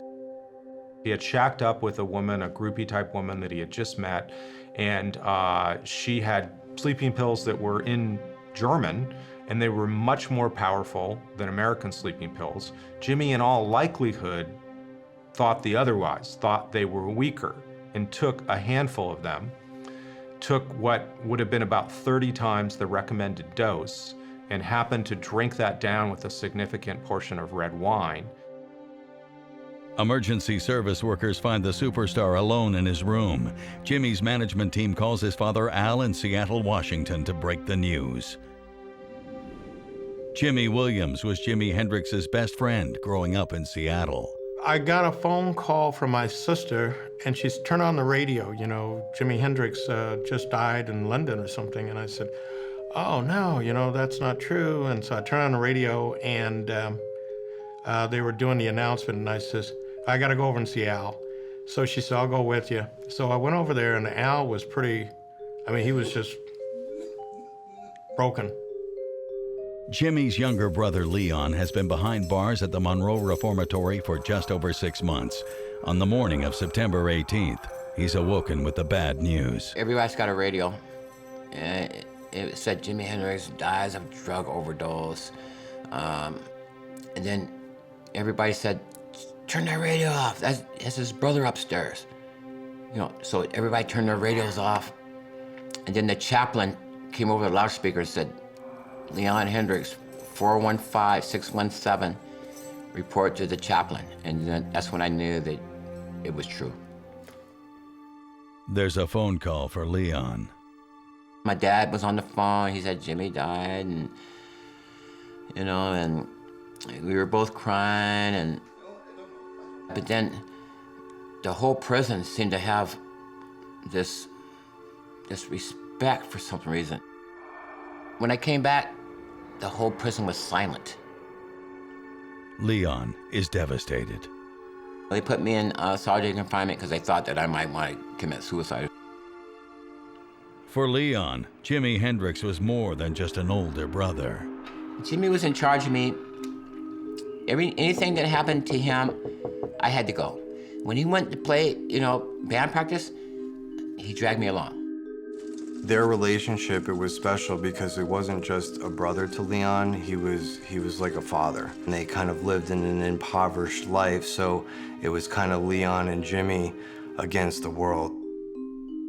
I didn't know we were poor. You know what I'm talking about? There was no reason for me to ever think that, because I always had a sandwich or, you know, something, you know. And Jimi used to provide it for that. Jimi and Leon's upbringing has been rife with struggle. Their parents, Al and Lucille, divorced in 1951. My mom was, we didn't get to see her much because after my dad and her split up, he took custody of me and Jimi. There was a lot of troubling things between Lucille and Al that I think Jimi, you know, hid, you know, from his friends and stuff. An alcoholic with a gambling addiction, Al has difficulty paying the bills. My father did the best he could with what he had. We would wake up early in the morning in the summertime, and he'd drag us out, and we'd go recycle cans and bottles and glass and copper wiring. And every now and then, he'd send us down with my little wagon, my little, you know, red flyer wagon with a big 5-gallon diesel can from the Army, and we go get diesel. We bring it back to the house, and that was our heat for like 3 days. Often, Al is forced to work nights, though there are other times when he just doesn't come home. Well, Al was definitely a heavy drinker during Jimi's childhood. There were stories that neighbors told me of Al literally knocking, or not even knocking on the door, just walking in to a house, laying down and falling asleep on the sofa. Al thought that was his house when his house was a block away. He went to work at 3 o'clock when me and Jimi got out of school. And he didn't come home until 12 or 1 o'clock at night. You know, so it was hard for him, but he did it. You know, I love that old guy. He's cool. Social services receive tips from neighbors saying the boys are being left home alone.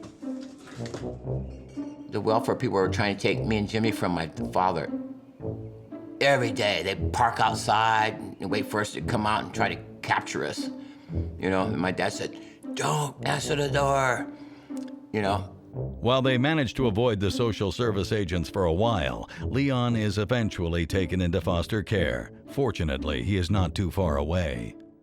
Leon tells stories of often leaving the foster home he was at and going to find Jimi. There was definitely a very strong bond between these two boys. But it's not the first time Al Hendrix's family is broken up. Back in 1948, Lucille and Al have a third child, Joe, who was born with health issues that include a club foot, a cleft palate, and one leg shorter than the other. He was born with a number of birth defects, and they raised him, they loved him, and they seemed to be doing relatively well with his upbringing. He would go a couple times a week to this place called Children's Hospital in Seattle for therapy. After Joe, a daughter, Kathy, is born blind, while another daughter, Pamela, and a son, Albert, have minor health issues. They all become wards of the state and are put into foster care. For 3 years, Lucille and Al try to keep Joe, but the financial strain is too great. That's the part that's heartbreaking, is that Joe had been around for a while. Joe is old enough to have had memories of it. Some say that for Al and Lucille's relationship, it's the straw that broke the camel's back. There got to be a point, though, where Al Hendrix thought it was too much. It was one of the biggest points between Al and Lucille. Lucille wanted Joe to stay with them. Al wanted Joe to be given away to the state for foster care. And eventually Al won that argument. They dropped Joe off at the hospital. Though divorced, Al and Lucille maintain an on-again, off-again relationship. When she dies in 1958, it hits the family hard. You know, one of the most heartbreaking story of Jimi's childhood is that his mother dies when Jimi's just a young teenager, when he's 15 years old. And she died of cirrhosis of the liver in all likelihood. Her spleen ruptured. My dad said that Mom had passed and we're gonna go to the funeral, but then he had got so drunk that he missed the funeral by like 8 hours. You know, we went to the funeral home and they said, oh, that was at 2 o'clock. And we went there at 8, you know, at night. And so Jimi was pretty upset about that. Jimi becomes introspective and turns to music. He idolizes Elvis Presley, Elmore James, and Little Richard, and practices playing guitar, first on a broom, then on other stand-ins. First guitar was actually a ukulele. And he was, you know, he played Peter Gunn on it. Dun, dun, dun, dun, dun, dun, dun, dun. And then he would tune it up to get to the next key, and he played over and over again. Dun, dun, dun, dun, dun, dun, dun, and then he tuned it up. Dun, dun, dun, dun. You know, that's how he started playing guitar. Soon after, Jimi finds a used guitar he likes for $5, but initially his father refuses to buy it for him. He said, no, I'm not giving you $5 for a guitar. Are you crazy? You need to work with your hands. Jimi, actually, we were having dinner at our auntie's house, and Jimi said, Aunt Ernestine, there's a guitar for $5, but my dad won't buy it. And my aunt went crazy over my dad, slapped him.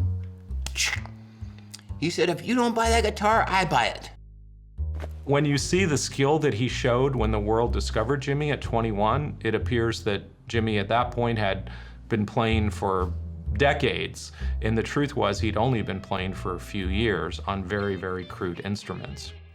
The guitar is an obsession for Jimi.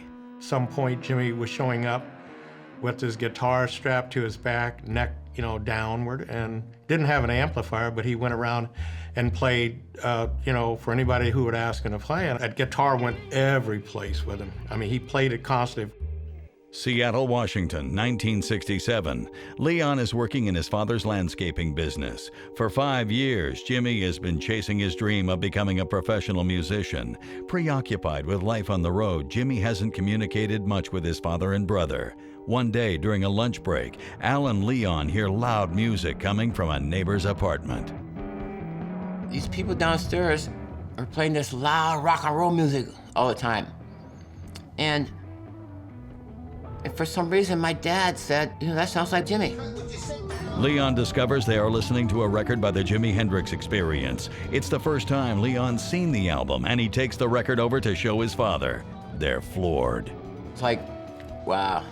Just a year earlier, Jimi was playing $6 gigs at small clubs in Greenwich Village.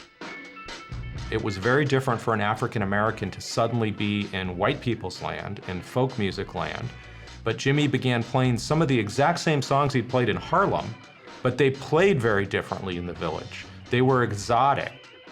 Jimi combined that with playing the guitar with his teeth, playing behind his head, playing with one hand. Those things to a white audience in the Village seemed extraordinary. He is soon discovered by Animal's bassist turned music producer Chaz Chandler. One day at a club in the Village called the Cafe Wah, Chaz Chandler, who had been the bass player in the band The Animals, and saw Jimi doing that. Chaz infamously spilled a milkshake on himself. He was so impressed by what Jimi was doing. Chaz becomes Jimi's manager and takes him to England. Jimi packed up one suitcase, that was all he owned, got on a plane and flew to London in 1966. Within 10 days of arriving in London, he was a star. It truly is one of the most extraordinary rise to fame in music history ever. He forms a band, the Jimi Hendrix Experience. His career took off like a snowball at that point. It went just out of control. Hendrix went to London to launch his career. He kind of did this reverse British invasion thing where he went overseas to get things started and then came back to America as a rock and roll hero. This is a guy who defined the psychedelic era and did a tremendous amount of groundbreaking work in a very, very short amount of time. In less than 2 years, the Jimi Hendrix Experience is looking for their big break in North America. After landing gigs at Monterey International Pop Festival and Woodstock, and with 2 more albums under their belt, the band's popularity explodes.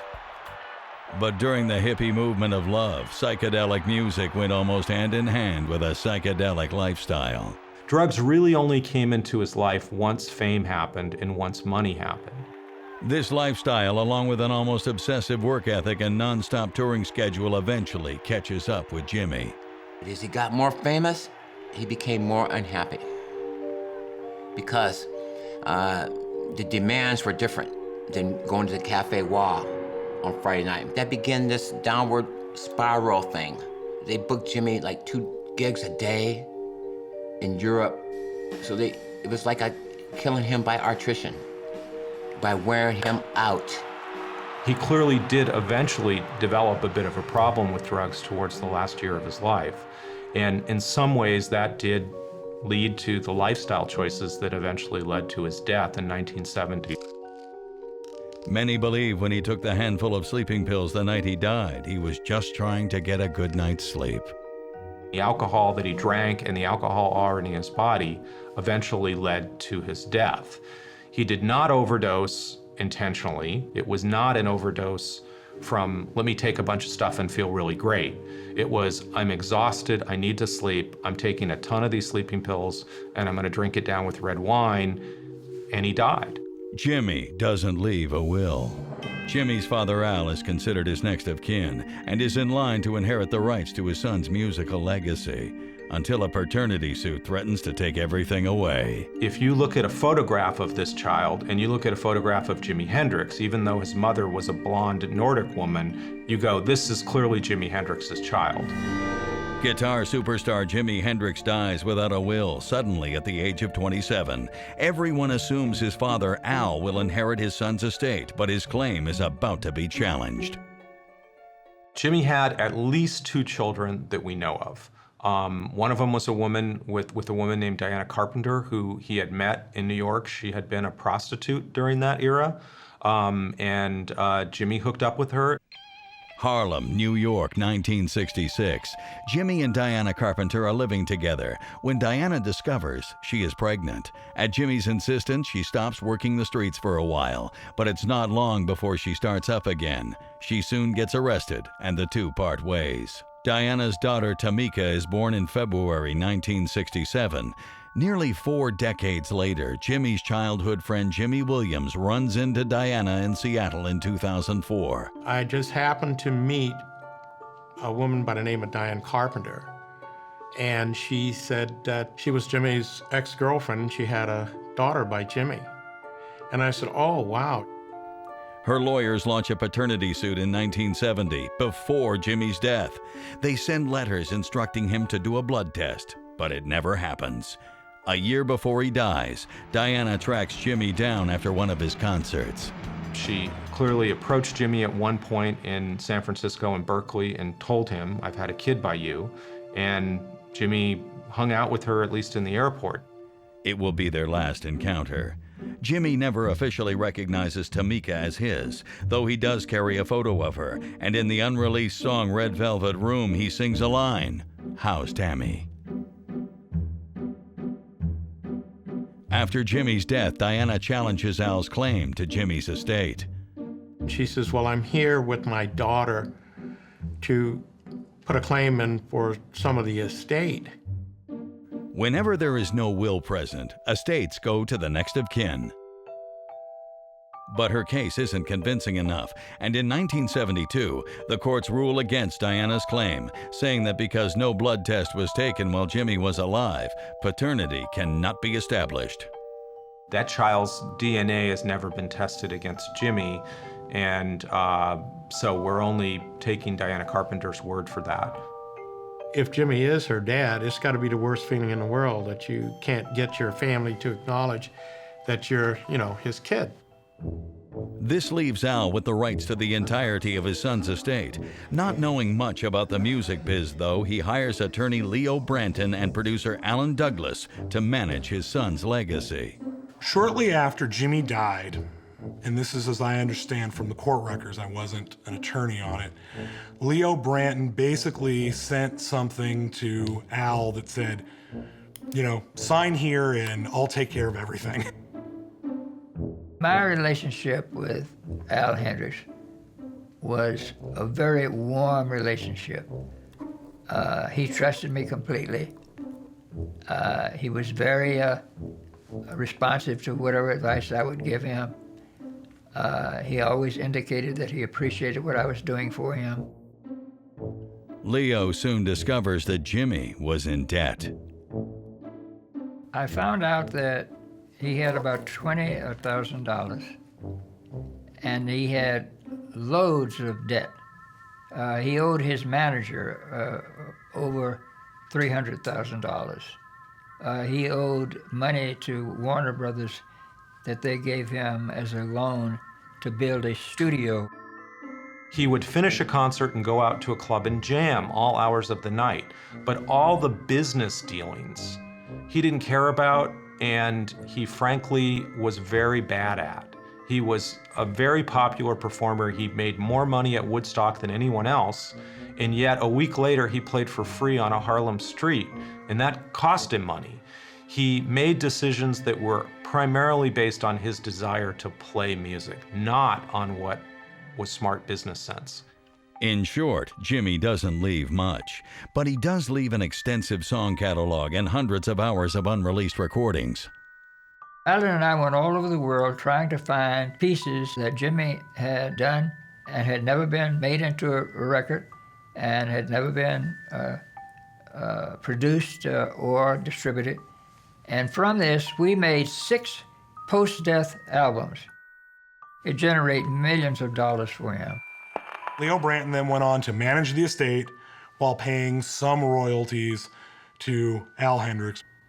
Along with occasional lump sums, Al receives around $75,000 a year in royalties, and to him it's more money than he's ever seen in his lifetime. He was giving half of that to me, and I didn't know. I thought he was making way more money than that, but he'd never told me that. Al is just happy to be able to provide for his family for the first time. Seattle, 1966. 8 years after the death of his first wife, Al Hendrix meets Ayako June Jinka, a mother of 5, including a daughter named Janie. They marry soon after. Jimi never lives with them and only meets his stepfamily a couple of times. That woman had a couple of children of her own, including one young girl who lived with her at that point, who would have been about 7 at that time in 1967, and that was Janie Hendrix. Al eventually marries the mother and adopts Janie Hendrix. So Janie Hendrix is not related to Jimi Hendrix by blood. She is his adopted stepsister. Leon is living off and on with his father still, and he sometimes looks after his new sister. My relationship with Janie was a big brother to little sister relationship. I took her to the bus stop to go to school. I picked her up. You know, I babysitted her, read her the Bible, did all the things that big brothers should do for a little kid. Content with his family and his royalties, Al thinks all the dust has settled. But in the early 70s, another woman comes forward claiming to have Jimi's love child. Jimi had many girlfriends, was very free with sexuality. He was not worried about birth control in that era, and may have several other children that we don't know that have never come forward. When Jimi plays concerts in Stockholm, Sweden, he has flings with Eva Sundquist between the years of 1967 and 1969. She claims that she became pregnant with their son, James Daniel Sundquist, in 1969. A few years later, Eva launches a paternity case in Swedish court. Leo Branton, Al's lawyer, tells the Swedish courts that the claim is baseless. I researched the law and found out that in the United States, one could not bring a paternity cause of action after the death of the alleged father. It must be brought during his lifetime. And the reason for this is there is no way for the alleged father to contest the claim because he's no longer around. Nevertheless, in 1975, the Swedish courts side with Sundquist and declare her son to be Jimi's rightful heir. So I rejected the claim because I knew that there was no way she could ever collect on this in the United States. Childhood friend Jimi Williams is surprised to hear about the case. I picked up a paper one day and I saw this picture of this kid in LA that was suing the Jimi Hendrix estate because he was Jimi's son. The attorney for the kid, he was just looking for any way to try to get somebody to recognize his claim. If you look at a photograph of this child and you look at a photograph of Jimi Hendrix, even though his mother was a blonde Nordic woman, you go, this is clearly Jimi Hendrix's child. Jimi Williams, who's become good friends with Jimi's dad, Al, is upset that he has denounced James' claim. He confronts Al. Went in and I says, Al, is this your grandson? Probably. And I said, well, what percentage do you think that that's your grandson? And he said, oh, probably 150%. So he just trapped himself with me right there. And I said, so you are denying this kid, you know, and you got all of these other people part of the estate and you're denying him? And I said, you know, I've been your friend since I was 8 years old. But this friendship's gonna be ended if you don't do something for that kid. And I walked out. In 1978, Al appears to settle things with Sundquist. He showed up at one of our favorite drinking halls and he beckoned me over to the table and I said, yeah, what's up? And he said, Jimi, I want to let you know I gave the kid $1 million. And I said, that's the old Al that I know, you know. If these children really are the children of Jimi Hendrix, it seems like they should publicly be acknowledged as that.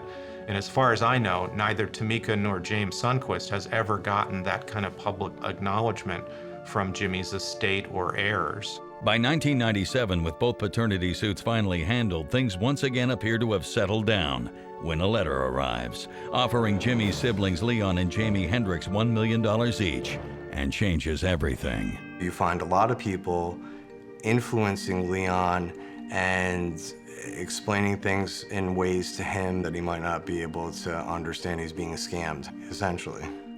Certain people claimed that I was robbing the estate, which was a lie. After inheriting his rock star son Jimi Hendrix's estate, Al Hendrix hands off the management reins to his lawyer Leo Branton. Leo has licensed out the rights to Jimi's music, entitling Al to royalties, but the contract is about to expire. In 1991, Leo and Janie, Jimi's younger siblings, receive a letter from Leo Branton that will change both of their lives. The reason for the offer from Leo Branton was because the copyrights were coming up and the law was that the next of kin would have to sign off on it in order for him to renew the copyrights for himself. There is a quirk in the law concerning musical compositions that when Mr. Hendrix, who got all of the income from these things, when he died, the income would go to his children. And Al wanted to be able to control those things, and so I conceived of the idea of his buying out the children's rights. The letter offers Leo and Janie $1 million each to sign away their rights as inheritors to Jimi's works. And I told them that before I have them sign off on this $1 million sum, they had the opportunity of going and consulting with their own lawyer and to see whether or not it was a deal that they should take. While he is now in his early 40s, Leon doesn't have a steady job and his income is unstable. Lured by the instant riches, as well as wanting to set up trust funds for his own children, Leon blindly signs on the dotted line. I said, I need 10% of it now. You know, and they gave me $100,000. You find a lot of people influencing Leon and explaining things in ways to him that would, at Leon's age, that he might not be able to understand he's being scammed, essentially. Janie, however, does hire a lawyer. Her lawyer claims that Branton is giving the Hendrixes a raw deal by feeding them misinformation on how much Jimi's music is actually worth. Certain people claimed that I was robbing the estate, which was a lie. They claimed that Al was getting nothing but $75,000 a year. It's true that he was only getting $75,000 a year, but that's because of the fact that Al said that's all he wanted to live off of, and the rest of it would be generated and saved in his trust. He said, I trust Leo Branton, and I said, but Dad, every day in the news I see Jimi sold like $10 million worth of records this year. And he said, well, I don't know about all those kind of details. I just know that, you know, I trust Leo Branton and think he's doing a good job. I made him a multimillionaire. If I hadn't come into the picture, we don't know whether he would ever earned the kind of money that I was able to generate for him. I'm not sure that other lawyers would have been able to get rid of all of the debts like I did. Janie relays this information to her father, Al, and convinces him that they should go after Leo and Alan to win back the rights to Jimi's music. It's the beginning of a partnership that will later shut Leon out. They lived together. You know, she lived in his house, you know, and I lived way across town. With Janie's help, Al severs ties with Leo and hires a new lawyer in 1993. He files a lawsuit against Leo Branton, producer Alan Douglas, and 2 distribution companies. The next thing I know, I am served with a complaint charging me with fraud, theft, unfair dealing, and along with a letter that this lawyer now represented Al Hendrix, and under no circumstances was I to communicate with Al Hendrix in any way. Al and the family decided in the 90s that they'd kind of had enough, felt Jimi's legacy wasn't being well dealt with, he wasn't being preserved. It just wasn't a fair deal in the first place and definitely wasn't being managed as a fair deal. They go back and forth with lawyers until 1995, but the case doesn't go to trial. My father won all the music rights to the Jimi Hendrix estate back to him by claiming incompetence. He didn't know what he was signing. There's no reason for him to give away, you know, $25 million a year for his little $75,000 a year salary. Al's team eventually settles with the 2 distribution companies, giving him back control over the rights to license Jimi's music. With this new power, Janie and Al create a new company whose sole purpose will be to manage Jimi's legacy. And they formed Experience Hendrix, Authentic Hendrix, and that's when Jimi Hendrix came to come start working on the estate. They make a deal to authorize Jimi's music to MCA for $40 million. Despite being able to live even more comfortably, Al continues working for his landscaping business and appoints Janie, whom he now trusts deeply, as Experience Hendrix president. Leon is given a chance to step in, but he's not interested. My dad said I didn't have to work there because I was doing my own thing. I was doing my art, had my own nice little job place, and stuff like that. Al Hendrix tells Leon that he has established a trust for him, entitling him to 25% of the estate. By this time, Leon has divorced his first wife and is the father of 6 kids. He is grateful. And my dad always told me, he said, don't worry about anything, Leon. I take care of your whole thing, your whole family and everything. You got trust fund and everything's fine. So I said, okay, cool. Around this time, Al starts having some problems with congestive heart failure. Janie is awarded power of attorney, and Al gets moved back and forth between his home and an assisted living facility. Leon isn't happy about it. I had to go take him out of the hospital, put him in a private facility, and he came back to life. And when I come and visit, he goes, turn that channel, rub my feet, you know, scratch my back, He was back to life. But a few years later, on April 17, 2002, Al dies in his sleep at his home in Seattle. At the time, Leon is in LA and he flies home for the funeral, but tensions are growing between him and his stepsister. For one thing, all the seats were taken up by her family, and so I was upset with that, so I said, hey, you guys got move back, come on. We're here for the funeral. And then when the military came up and gave her the flag, that should have went to me as a son, and I'm also a military man, and that kind of hurt me.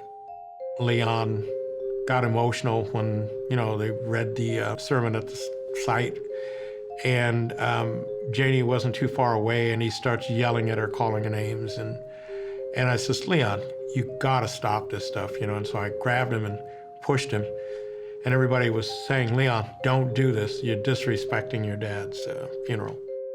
Things become even more heated when Al's will is read the next morning and Leon isn't even invited. He doesn't know that he's about to be completely disinherited. I just got a letter to my attorney from their attorney saying, here's your inheritance. And that was it. 1 gold record. It was like a slap in the face. Al Hendrix, father of guitar legend Jimi Hendrix and heir to his estate, dies in 2002. His younger son Leon is immediately suspicious after he isn't invited to the reading of his father's will. Leon's lawyer gains access to the will after a few days and tells him to come over to collect his inheritance, a single gold record of Jimi's. As shocking as it seems, tension has been building between his stepsister Janie and Leon for some time. 1996, Seattle, Washington. Leon is living a hustler's life, one he's led since he was a teenager. Leon, it's probably safe to say, was somewhat the black sheep of the Hendrix family. I was like a street kid, and the only relief I ever got from that is when Jimi came home and took me on tour with him. Otherwise, I was back on the streets, doing my hustle, doing the thing. Selling weed and, messing around, getting in trouble. He also has a debilitating crack habit and smokes it every day. Al attempts to step in to make his son go get treatment, but Leon is unable to control his addictions. I had some problems with addiction, alcoholism, cocaine addiction, and I had a problem with that. I didn't think I had a problem. But evidently my kids did because they intervened and got me sent to a treatment center run by musicians. He eventually completes a 2-month stint in rehab at the Impact Drug and Alcohol Treatment Center in the late 1990s. After his release, he's close to once again falling off the wagon until he meets Jasmine Rogue. She actually is a drug counselor. So putting him with her in a good element actually keeps him on a day-to-day basis, sober. We're still together, so I appreciate her. It's all because of her that I'm successful today. Despite getting his life back on track, Leon was still left out of the last will Al signed in 1998. Cheney's legal team maintains that Al cut Leon out of the will because of his lifestyle. I just got a letter to my attorney from their attorney saying, here's your inheritance. And that was it. 1 gold record. And it wasn't even an original one. It was just a copy that she took off her wall to give to me. So it was like a slap in the face. I wasn't angry, but I almost wanted some revenge. Leon had a bad record. Leon had a record of drugs. He surrounded himself with irresponsible people, and Janie's defense team argued that he would go for the fast buck and get rid of the estate rather than let it grow. His lawyer explains that Leon appeared in all his dad's wills except for the last one, which Al revised in 1998. My dad wrote several wills, and every one of them I was named as the only beneficiary. Al's will gives the bulk of the estate, estimated to be worth $80 million, to someone else who's been waiting in the wings. When Al Hendrix died in 2002, he left the bulk of his estate to Janie Hendrix, the daughter that he had adopted from his second marriage, who was not related to Jimi Hendrix by blood. After he died, I was cut out of the will. And the whole Hendrix family, in fact. Leon doesn't have enough funds to sue for his right to inheritance alone, but real estate developer and friend Craig Diefenbach offers to help. When I was left out of the will, I was really upset at first. But then I had some crazy people that decided to spend millions of dollars on suing my sister. In August 2002, they file a lawsuit contesting the validity of Al's will. What Leon was trying to show was an undue influence and why there was a codicil signed in Al's will, basically cutting him out of his inheritance. And his position was that it was Janie and that Janie didn't want him to have anything. There's no way in the world my father would have cut his whole grandkids out of the Jimi Hendrix estate. Leon had a great case going in. Al made a lot of efforts to take care of Leon all through his life, so it becomes questionable to me why he would at the end. At the same time, Leon launches a second lawsuit joined by other family members, claiming that Janie and Vice President Bobby Hendrix have grossly mishandled Experience Hendrix's finances. They want Janie removed as trustee. The case goes to trial in June of 2004. Leon's defense team alleged that Janie has spent $1.7 million on her corporate credit card, taking out no-interest loans from the trust fund to buy herself cars, $3 million to produce 3 of her husband's gospel albums, and has failed to distribute any funds to other listed beneficiaries. With respect to the money she gets as a beneficiary, she can do absolutely anything that she wants with it. She can do my gospel album, your gospel album. She's entitled to do it. It's her money. Janie's legal team fights back, saying that the past lawsuit against Leo Branton and the current case against Leon have drained the trusts of their funds. They also argue that Al's will is valid and that they have proof. There was a videotape in this case, and the videotape shows the signing of the will. And there's a dialogue going on between Al and other people on the videotape. And what the videotape shows is that he understood what he was doing.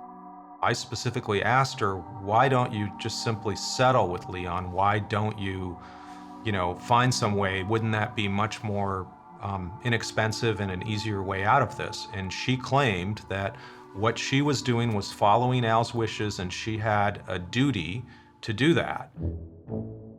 Al clearly thought Janie had the best head for business and had a very close relationship with her, and he wanted to reward her, presumably, for the work that she had done to help him get the estate back. There's a very high failure rate in this business. She's in a place where very, very sophisticated businessmen in the music world have gone under. I think she's done a good job. Al lived with Janie, Al lived with Leon, he had lived with Jimi Hendrix. He knew the situation, he made a decision. It's a decision that seems absolutely correct. In an even bigger twist, during the 7-week trial, the issue gets raised whether Leon is actually Al's biological son. In court, Janie's legal team state that in Al's 1999 autobiography, he wrote that Jimi was his only son. I was quite shocked when I heard later that Al had, in his will, left nothing to Leon and claimed that Leon was not his son. He also writes that Lucille had a history of sleeping around. His mom was very young. She was someone who liked to go out. In 1942, Lucille is barely 17 years old when she marries Al and is pregnant with Jimi. Al gets drafted into the Army less than a week into the marriage, and instead of playing the good wife at home, she passes Jimi off to other friends and family. When Al returns home from the war in 1945, he has to travel to California to claim his son. Jimi was born Johnny Allen Hendrix on the birth certificate. And when my dad came home from the war 5 years later, he goes and gets him from California and brings him to Seattle, and he says, "I'm changing your name." And he goes, "Why? I'm little Johnny. Everybody's calling me Johnny for 5 years." You know, he said, "Well, that's the name of your mother's boyfriend." He and Lucille reunite soon after, though Lucille is still unable to settle down. In 1947, she becomes pregnant again, this time with Leon. In many ways, she was very ill-prepared to be a mom. I remember, like on my 5th birthday party, you know, she threw a big party for me. And all the neighbor kids came and stuff like that. And she brought her boyfriend that upset my dad. Despite being uncertain if he's the father, when Leon is born, Al is thrilled. Leon and his dad over the years had a good relationship. It was a dysfunctional relationship, but nonetheless, they were very loving and cared about each other a lot. But during the 2004 trial, just 5 years later, Leon is ordered to undergo a DNA test. Jenny had me DNA tested to prove that Al Hendrix was not my father. Meanwhile, Janie's legal team is ready to present the findings from Leon's DNA test. It doesn't match. It didn't surprise me when it came back that he wasn't my father, but he was my father. Me and my dad knew this all our lives. You know, I said, "Dad, how come I got straight hair?" He goes, "Well, you got your mama's hair. I don't want to hear nothing." I go, "Well, Dad," he said, "Listen, I'm your dad, you know, and I'm the only dad you know. Forget about it. I don't want to hear no more about it." So I never brought it up again because he was my dad. I love him, you know. He loved me. He was my father, you know. The court threw that out because Al accepted Leon as his son, so it didn't matter what the DNA said. But there's another bomb about to drop. Someone else comes forward to claim his rightful spot in the Jimi Hendrix legacy. I remember walking in a courtroom and I saw this kid that I said, "God, that's a clone of Al's." Leon Hendrix and his adopted sister Janie are fighting over their brother's guitar legend Jimi Hendrix's estate. In the midst of all this legal drama, a new heir suddenly comes forward saying that he too should have a piece of what is rightfully his. Joe Hendrix, whose custody was taken over by the state in 1952, enters the courtroom, asking to be included in his father's estate. He came out of nowhere to make himself part of the legacy. Most of the Hendrix family has not seen Joe for decades, after Al and Lucille gave him up when they could no longer afford to pay for his health care. I remember walking in a courtroom and I saw this kid that I said, "God, that's a clone of Al's." And they said, "That's Joe Hendrix, that's Al's son." I said, "How's that possible? I never knew this kid." They said, "Well, he adopted him out." Like Leon, the court orders Joe to take a DNA test. Many are shocked by the result. She did a DNA test on Joe, and it came back that he was not Al's son. Whatever manifestation of the DNA that came up when Joe Hendrix was born, he is clearly Al Hendrix's child, in my opinion. But that's just with my eyes. The judge dismisses Joe's claim. On September 24, 2004, the judge delivers the verdict on the Hendrix estate. In the end, it was ruled that Al's will was, the final will that he signed, was a legal document, and Al was given essentially the right to give the estate to whoever he wanted, and Leon was disinherited from the Jimi Hendrix estate. The judge also rules to have Janie removed as trustee for some of the trusts, instructing that an independent party is to be appointed. She lost a few titles she had, which are insignificant, and checks had to be written to cover the places where it was charged off to the wrong place. But there's no pattern here of any conscious pattern of reckless or wrongdoing or any kind of criminality. And there has been no criminal proceedings, of course. At least $20 to $30 million has been spent on legal bills battling over who owns Jimi Hendrix. It's the single most expensive estate battle in the history of rock and roll other than the Beatles. It seemed to me that they could have settled this out of court for not much money, so it was really a battle of spite to some degree. Some fans wish that the maternal side of Jimi's family, or Leon Hendrix or some of his other relatives, profited. That when you buy a Jimi Hendrix CD at Target now, that money doesn't go to anyone on his maternal side. It doesn't go to Leon Hendrix. It doesn't go to his children. It goes primarily to this family thing controlled by Jimi Hendrix. Some argue that without Jani at the helm of Jimi's legacy, his music would have been lost. They brought in Eddie Kramer, who was one of the original engineers and producers of Jimi, and the sound of those re-recordings are fantastic. Some of the previous estates before Jimi Hendrix took over had done some just musical bastardization, where they brought in other musicians to play on some of those albums. And some of the first albums that came out after Jimi's death were just simply horrible and were awful. Most of that has been corrected now, and better versions of those releases have come out. So there have been some great musical things that they've done. I know Al would have been appalled because he died just before this battle really took place.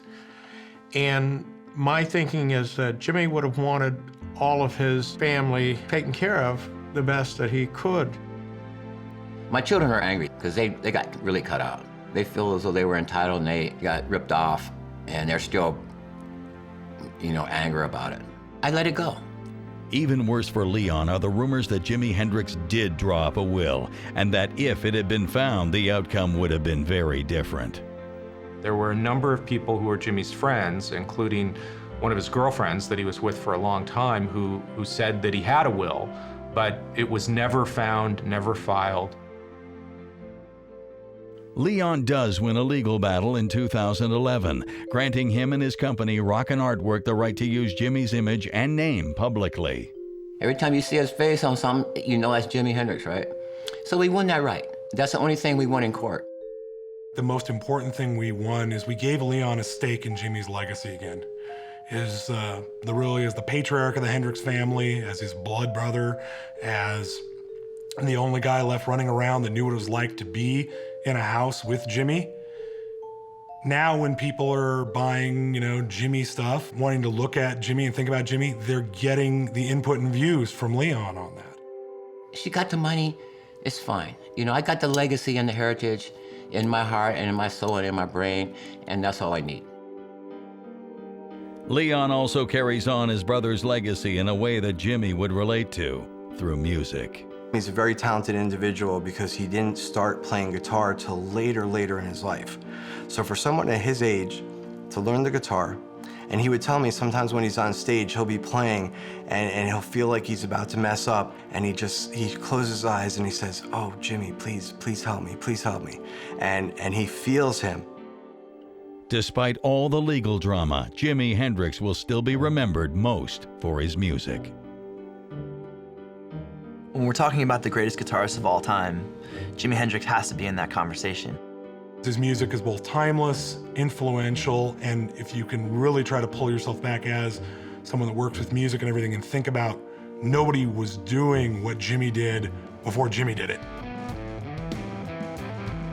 He's still looking out for me because I got a job now. I'm playing music. I travel around the world. I'm not done.